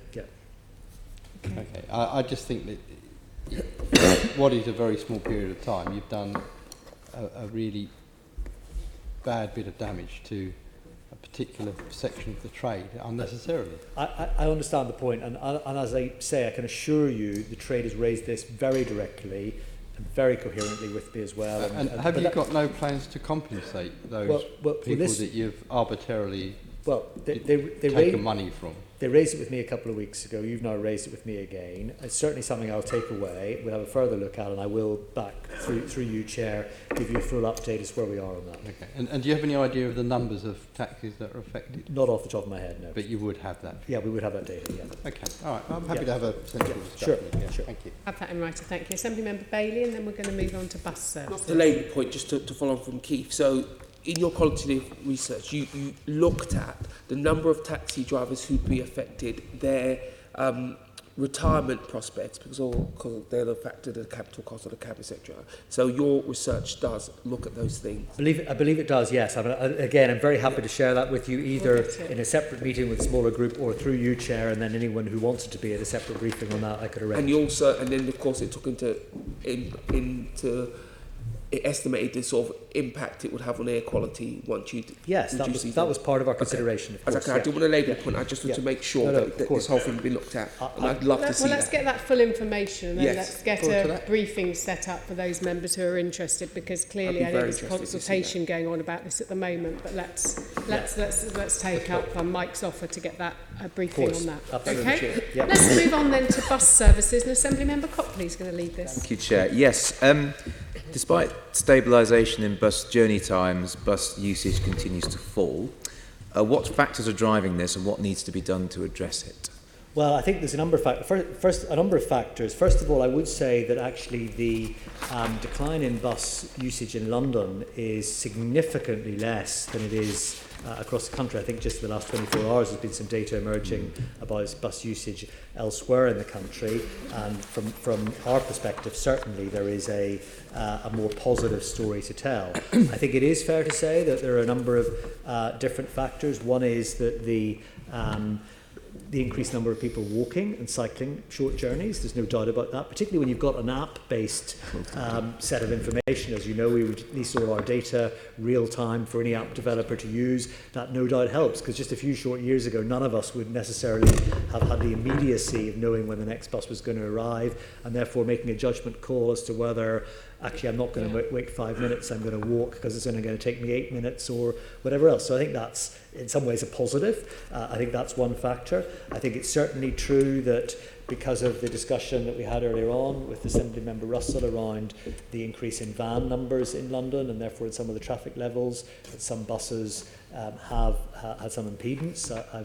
You'll also be aware that our recent Central London bus consultation, where we published the outcome on the 12th of April, that was based at least in part on the view that some bus congestion and bus speed issues were caused by bus-on-bus congestion on those busiest routes. So the as I think I've quoted to this committee before, certainly to some of you individually, the 101 buses an hour, for example, scheduled to run up Kingsway, that often leads to buses being the greatest cause of slow speeds for buses in parts of the capital. So there are a number of factors. I want to ensure that we continue to think out of the box in terms of how we attract people back on buses, not just in central London, inner London, but also across London overall, where particularly there isn't the access to decent rail journeys on a kind of radial basis around the capital, so much more work to do. You mentioned people switching to walking, and obviously, you know, it's a good thing if people are switching from buses to walking and cycling. Do you have any sort of hard data on what modes bus users are switching to? No, I don't. We don't have hard data, but again, just some of the indications in light of the scorecard measures that we were talking about earlier give us some proxies for what might be happening. I mean, it's also true to say that I think since the bus network was configured as it was largely a few years ago, the performance of the tube network has changed hugely, and the capacity of the tube network. Now, clearly, bus journeys are cheaper for many people to make than journeys on the tube, but nonetheless, often if people are valuing a certainty of time to get a particular journey made, then people will use the tube in a way that they might not have done a few years ago because they weren't actually sure the tube train was ever going to turn up. So I think, you know, that there's definitely some view around how that is playing out. And again, this goes back to the point you made earlier on about the transport planning team and how having one single team looking at this holistically and joining up information on tube stations and on buses about adjacent network availability is really important. Okay, and turning to the central London bus consultation, what did you learn from that, and how is this learning going to be used to shape future services? Well, as you know, we had a huge number of responses, some 7,184, including 134 responses from various stakeholders, including one very helpfully from this committee. And we then sort of looked at, of the 33 existing bus routes that we consulted on, that we proposed to changes with 29 of those routes. But I think what was really interesting to me, and I of course would value your feedback and other members of the committee feedback, when I went round individual boroughs and talked to them, there was a real sense that this was a consultation done in a different way than we historically had done consultations. I think we, perhaps unfairly, perhaps not totally unfairly, have often been accused in the past of having a consultation when we already know the final answer and we're almost just doing it as a matter of rote. I have to tell you, this consultation, boroughs are telling me, other stakeholders are telling me, felt quite differently. And I think the outcome in terms of the decisions we made, so, you know, as you well know, to drop the proposal to remove the night service, to the important night service on 271 to Whittington Hospital, the proposal to amend Route 11, 19 and 22, and therefore not have to introduce a new route at 311, extend the route 388 through to London Bridge instead of cutting it back at Finsbury Circus. Swapping stands at Elephant and Castle may sound really dull and boring, but actually in terms of increasing the ease of connectivity between the 171 and the 468 interchange option, I think these were genuine issues where we looked at the responses and said, well, actually, there are some fair points here. We'd made our own assessment of the analysis, but self-evidently we didn't get everything right. And it's really important to me that this consultation becomes the norm as to how we have these things going forward. We have that proper interactive dialogue. We assess the inputs being made, and we also, even as the consultation is going on, we continue to assess demand on individual routes so that we're not basing our assumptions as to what people will be able to do based on historic demand levels, where actually demand might be increasing on a route even in real time.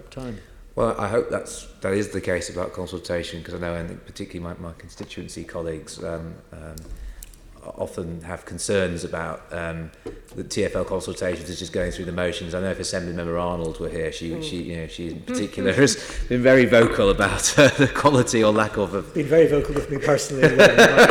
Consultation. Sure. So I do hope that's true, and that will be the new way of doing things going forward. Yeah. And in terms of the quality of interchanges, because of course, there is going to be a slight increase in the number of interchanges inevitably from the reorganisation of buses. And what are you going to be doing to ensure that it's easy for people to interchange? I'm thinking particularly, of course, of people with disabilities. How are you reshaping the sort of bus stops and things like that to assist with that? Well, I think the example of Elephant and Castle is a very real example of that, but there are many others that we need to look at, and I think actually the introduction of the bus hopper just really creates an urgency to ensure that we do this. I want there to be as seamless interchange as possible, particularly for people who have mobility requirements that need to have that interchange properly taken care of, but also actually to encourage everyone to use a bus, because if people find they have to walk through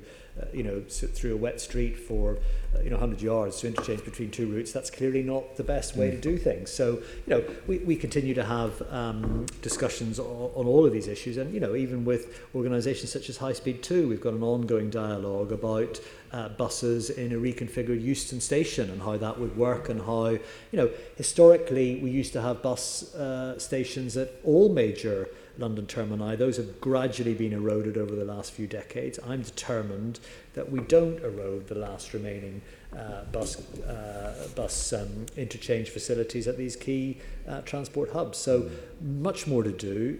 This is an ongoing piece of work.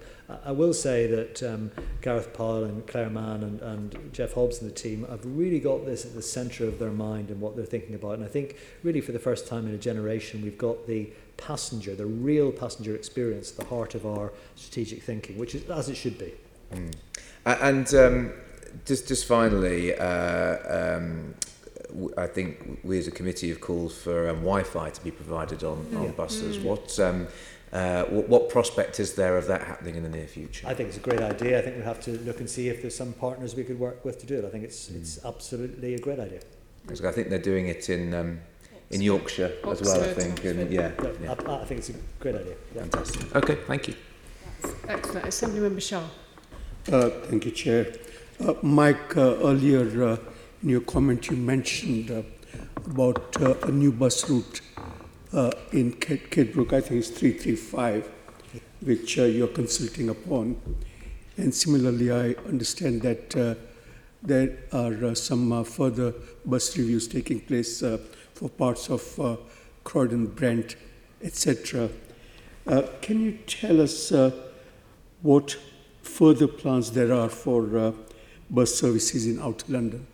Well, I think you're quite right. I mean, the 355 new proposed route between North Greenwich and New Homes and Kidbrooke, which many of you will have been and seen, and it's a really exciting new multi-purpose development down there. So it's a really important route. We are in consultation at the moment. That consultation finishes in the middle of next month, and I'm hoping, subject to that consultation, we'll be able to introduce this route as soon as the autumn of this year, which would be about 2 years in advance of where we'd intended to introduce it. Other examples you raised, just to pick on one of them, Croydon, where we've seen a 9% increase in bus usage. So notwithstanding the overall numbers which Assemblymember Copley alluded to, there are parts of London where there's a huge increase, and we need to therefore look and see how we reconfigure the network to properly support that growth and ensure not just that there's decent interchange, but there's decent bus service provision per se. There's other routes around London, the 93 in southwest London that is often very busy at school times, that needs to be looked at in terms of enhancements. So we are having a real good holistic look at this on a real-time granular basis. Of course, the Oyster and contactless data gives us some real information as to what's going on. A challenge sometimes because, of course, with free travel for school kids and for others, quite rightly, having those concession fares for people, we don't always get a full handle on the occupancy of buses, but it's really important we continue to focus on this, notwithstanding that we need to do something to prevent an ever-increasing, always increasing subsidy being paid to buses overall. Good to hear that. Mike, Mayor's transport strategy projections show that there's increase in demand for buses in Outer London, and it says that it will reshape the bus network to increase its focus on Outer London. Now that focus is very, very critical. Like you said, there's need for holistic approach. Problem is, there isn't one. I very much welcome what TfL did in terms of review of Central London bus services. Is it not short-sighted? Is it not piecemeal that what you're doing so far is sort of, looking at parts of various boroughs like you indicated in bus services there, given the enormous amount of pressure there is and future, well, already major developments taking place right across in outer London boroughs, well, should you not be actually undertaking a route and branch review of all outer London bus services so that you can identify what is actually needed, what resources are needed, and therefore, be prepared for major developments taking place. For example, I did rough and ready sort of calculations on what's happening around, say, Harrow, 1,500 or so new flats coming up around the town centre. Yeah. As it is, there's huge issues of congestion, etc. Interchange is already not fit for purpose, bus station, etc. Yeah. Similarly, Brent with Wembley Central as well as Wembley Park. Again, unprecedented level of development, and it will carry on. So should you not be really looking at a master plan approach and have a bus review of outer London, which always remains ignored, and I think we ignore it at our peril. Yeah. Well, I absolutely agree with the premise of the points you make. I mean, clearly, I mentioned Croydon, but I could easily have mentioned Harrow or Brent, as you did. There's a further housing development proposed at somewhere like Northwood, for example, where again we're looking at how we can ensure effective provision of links into the station if car parking is removed as part of that development, which is the outline plan. So I think there's a huge amount of work to do. We can't do everything at once. We have to ensure we do this in. Yeah, of course, you want to look at the whole thing overall. I don't think there is the ability to do that all at once. So we have to look at those priority areas. I'm very happy to take away the specific issues you raised around Wembley Park, Wembley Central, and Harrow Town Centre itself, which I know there's some work going on, but if we're not communicating effectively on that, then we need to do more as to what our thinking and what our plans are there, because some of it is about the capacity of existing routes and increased frequencies on existing routes. Some of this is about marginal reconfigurations, although I have to tell you, every minor reconfiguration, as you well know, is a massive issue from an individual constituent point of view if their bus stop is being moved. So the reason it takes quite a long time, quite understandably, is that people feel very personally attached to their local bus stop. I understand that, but we've just got to factor that into the need to get on with this as well. So it's a well-made point. I wish we could move faster. I think we've got to do this sensibly and in a considered way while recognising there is a huge strategic urgency. I just want to highlight very, very strongly the need for strategic approach. Yeah. From what you're saying and what I've heard before as well, that there is lack of resources in terms of planning capacity that you have. If that is the case, I think that it is important to follow a strategy to build up that planning capacity so that outer London is looked at now and not sometime in the future in terms of holistic Well, I take that point. I would just say I don't think we have a lack of resource. I think it's just a lack of the ability to do everything at once, which isn't so much a resource issue as just how you execute the change all at once. But again, I'm happy to go into the details of those particular areas you raised as ever. Thank you. Assembly Member O'Connell. Thank you very much. Good afternoon, Mike. Hello, good afternoon.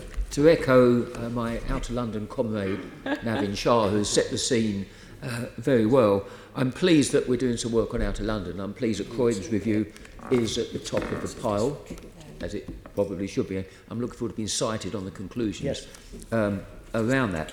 But it's a point well made by Navin, is about the need to, what I call, rebalance and reconfigure from inner to outer London. I know it's not as simple as that, Mike, but it's something we've all been talking about for some considerable time. And inevitably there are winners and losers within that. Yeah. So really just to push on that point is you talked about attracting more people on buses. There's a massive demand in outer London and increasing.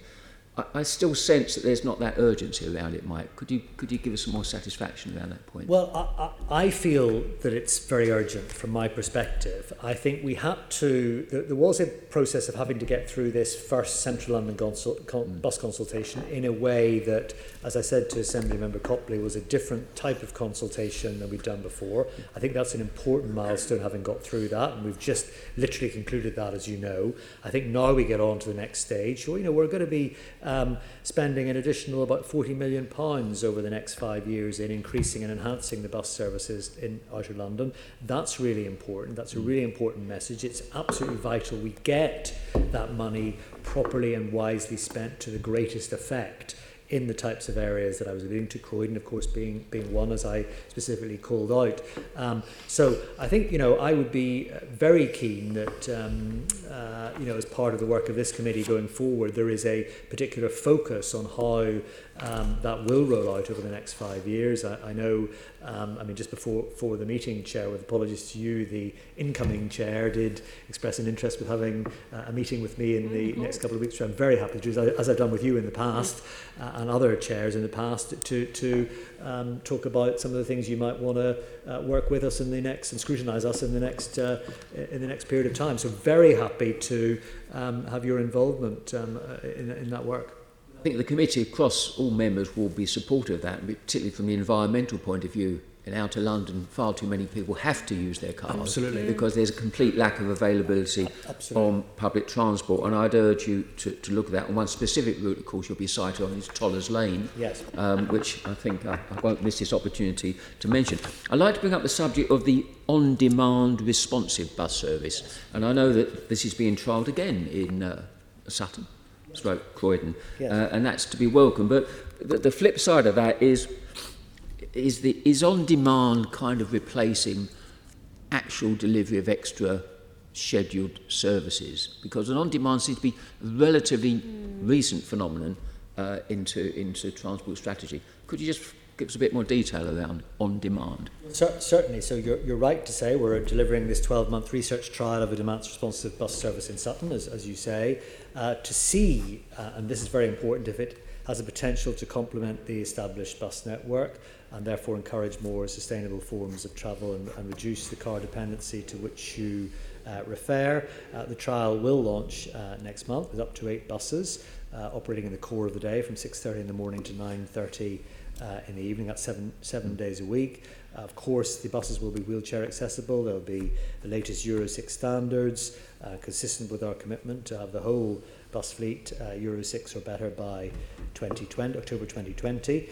Now, I would just say I look at this as being a demand responsive on the one hand, but also a demand generative trial. I want this to be generating bus demand on the basis that actually, if this is successful, then we could be looking at exploring what you would want to do to regularise this service going forward. I think it's a way of testing the market, exploiting, exploring what people might be able to do, and encouraging people to use a bus service they might not have done before. So it's a very important. It's not the only answer, but it's a very important way, I think, of stimulating some demand and stimulating some new thinking by people who might. There are many people in London, in particular in outer London, as you allude to, who wouldn't yet dream of using buses. And I want to change that. I want people on buses. Buses are, the workhorse of London's transport system. They carry more people every day than the underground network by a significant amount. And we need to ensure people realise what a great way they are to get around, not just to get to work, not just to get to the nearest tube or rail station, but also actually to go about your leisure activity around outer London boroughs and elsewhere.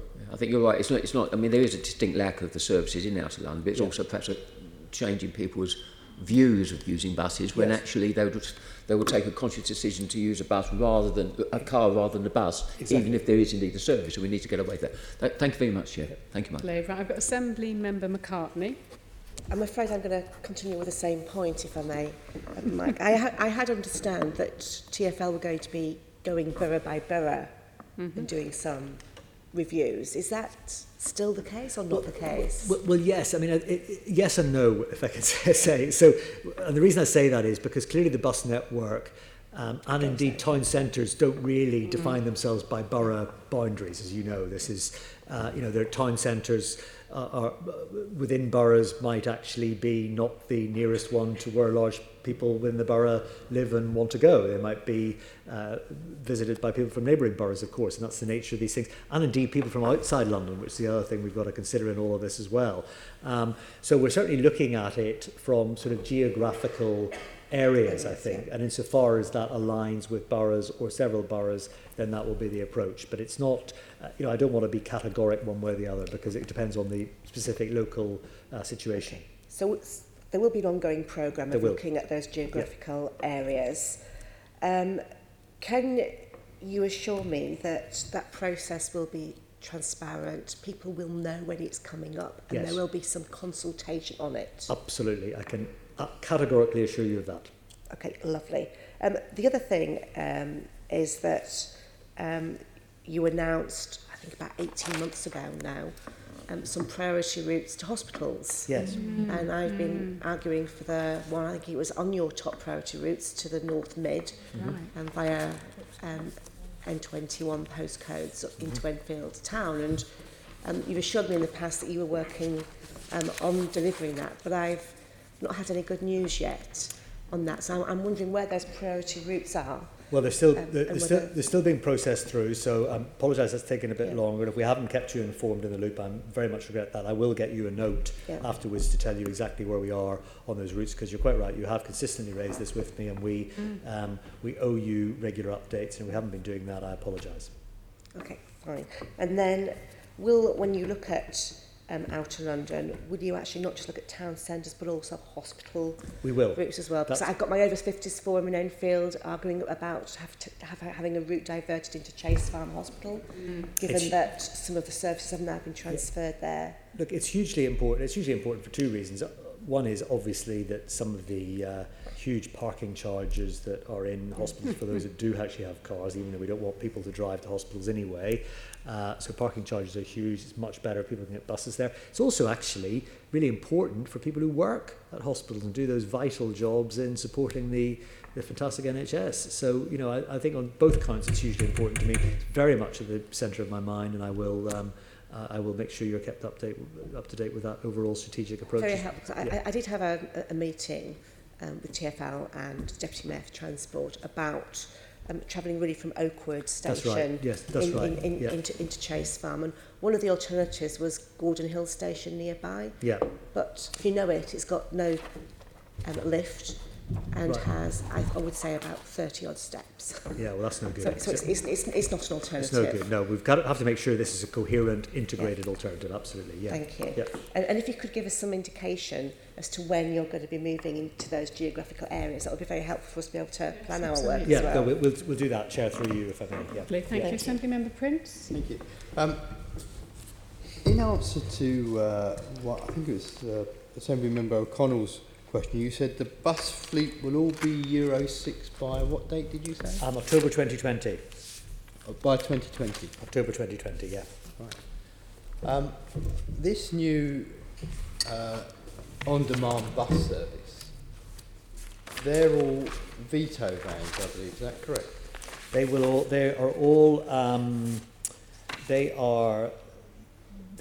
all be Euro 6 compliant. Was that the question? Sorry, I didn't quite hear. I was just asking. I believe they're Vitos. I believe they're Mercedes Vitos. Yes, so I believe. Euro 6 Mercedes Vitos. Yes, so I believe. Yeah. Okay. So, the on-demand buses are Euro 6 Mercedes Vitos. Yeah. The bus fleet, you say, will be at least Euro 6 by 2020. Yeah. So why can't cab drivers license Euro 6 vehicles then? Well, there is a difference, of course, between the manufacturing specifications and the other factors that prevail between the taxi trade and buses. Doesn't? There is a difference. The taxi trade can use I used to, until recently, use veto Euro 6 vehicles, which is virtually the same vehicle as the on-demand buses. Well, okay, well, I can get back to you on the detail of that. I hear the point. I know you're asking me the same question you asked me earlier, and I've committed to coming back to you with the detail. Well, it's not the same question. It's a very different question. One was about someone's livelihood, which is a different issue about you reducing it from 15 to 12 years. But now you're telling us that your bus fleet is going to be Euro 6. The on-demand buses, I believe, are vetoes. Yeah. But you're denying those vehicles to the cab trade. What have you got against the cab trade? I haven't got anything against the cab trade. I've always been on record and said that they play a tremendous and very important role in getting people around the capital, and particularly in terms of the accessibility of their vehicles. It's very important to me.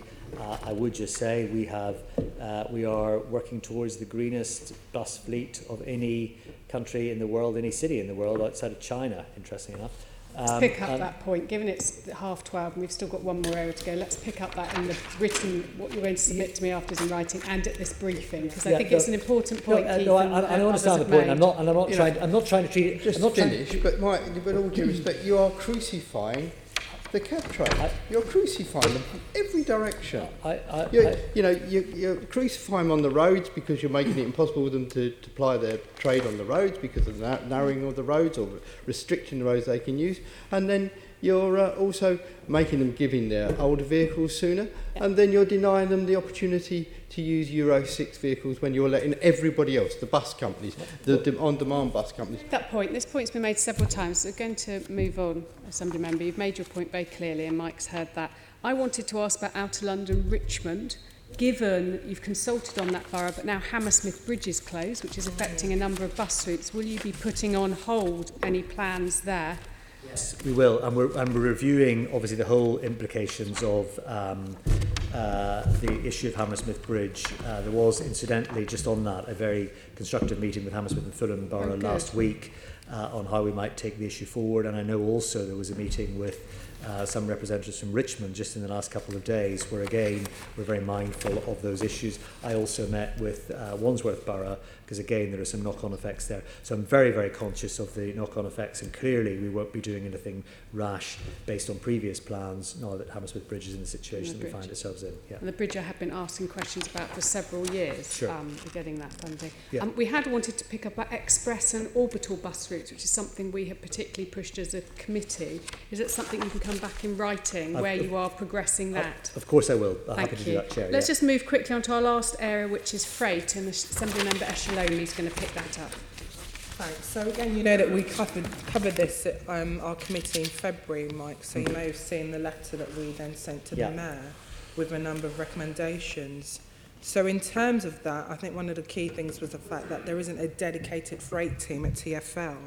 So bearing in mind that, do you feel that TfL has the right leadership and structure in place to deliver a freight service and action plan? Well, yes, I do. Alex Williams, who's my Director of City Planning, takes primacy in terms of leading on my executive table on freight issues, and we've made significant progress, as I said earlier on some very significant areas of the freight and servicing action plan. In recent success is how teams across TfL have worked together with the freight industry in securing tighter direct vision standards, which I alluded to earlier on in the European Parliament's General Safety Regulation. So by working with the trade collaboratively and coherently from an early stage, we've seen the EU adopt similar DVS standards. This has been achieved by strong working with the trade. The road haulage associations and the Freight Transport Association were particularly positive in their feedback on our new way of working with regard to this. So, of course, this is an area we keep under review, but actually I think we're, in many ways, delivering better as a result of having a more matrixed organisation to the way we manage fleet within the organisation. Which is good to hear, but so just on that, they would, even though that freight team has been embedded across the organisation, you won't be going back to having a dedicated team?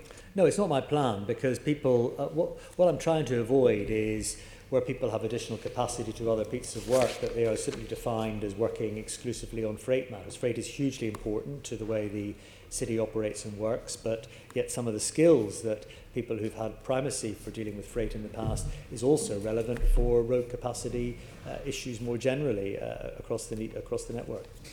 Okay. One of the things that we also looked at was the relationship with the boroughs in terms of having a consistent approach around managing freight in the capital. And I was out recently with some of my councillors in Southwark around Underhill Road, Melford Road, and big issues around some of those LGV vehicles going through residential roads. Really, really big issues for a number of residents there. And in essence, TfL do need to be engaging with the councils in how you manage that consistent approach around, transporting that freight across the capital. Do you have anything else to add to that? I think it's a very good point, and we already work closely with boroughs, with bids and local bids and businesses. So we've held 3 borough workshops as part of the action plan development, for example. We've worked with the bids to introduce sustainable delivery methods, and we've developed efficient deliveries toolkits to help spread good practice among businesses so that we try and replicate this further. Now clearly boroughs are all in a slightly different stage of evolution on their thinking here, but it is an area that I do discuss regularly in my meetings with boroughs, as we heard about earlier on. I'm always happy to take any specific feedback on areas of good practice from committee members. Just finally, on the London Lorry Control Scheme, again going back to the work with the boroughs, in terms of that flexibility that freight deliveries have, especially outside of peak hours, which again we'd want to see so that it's not disrupting on those residential roads.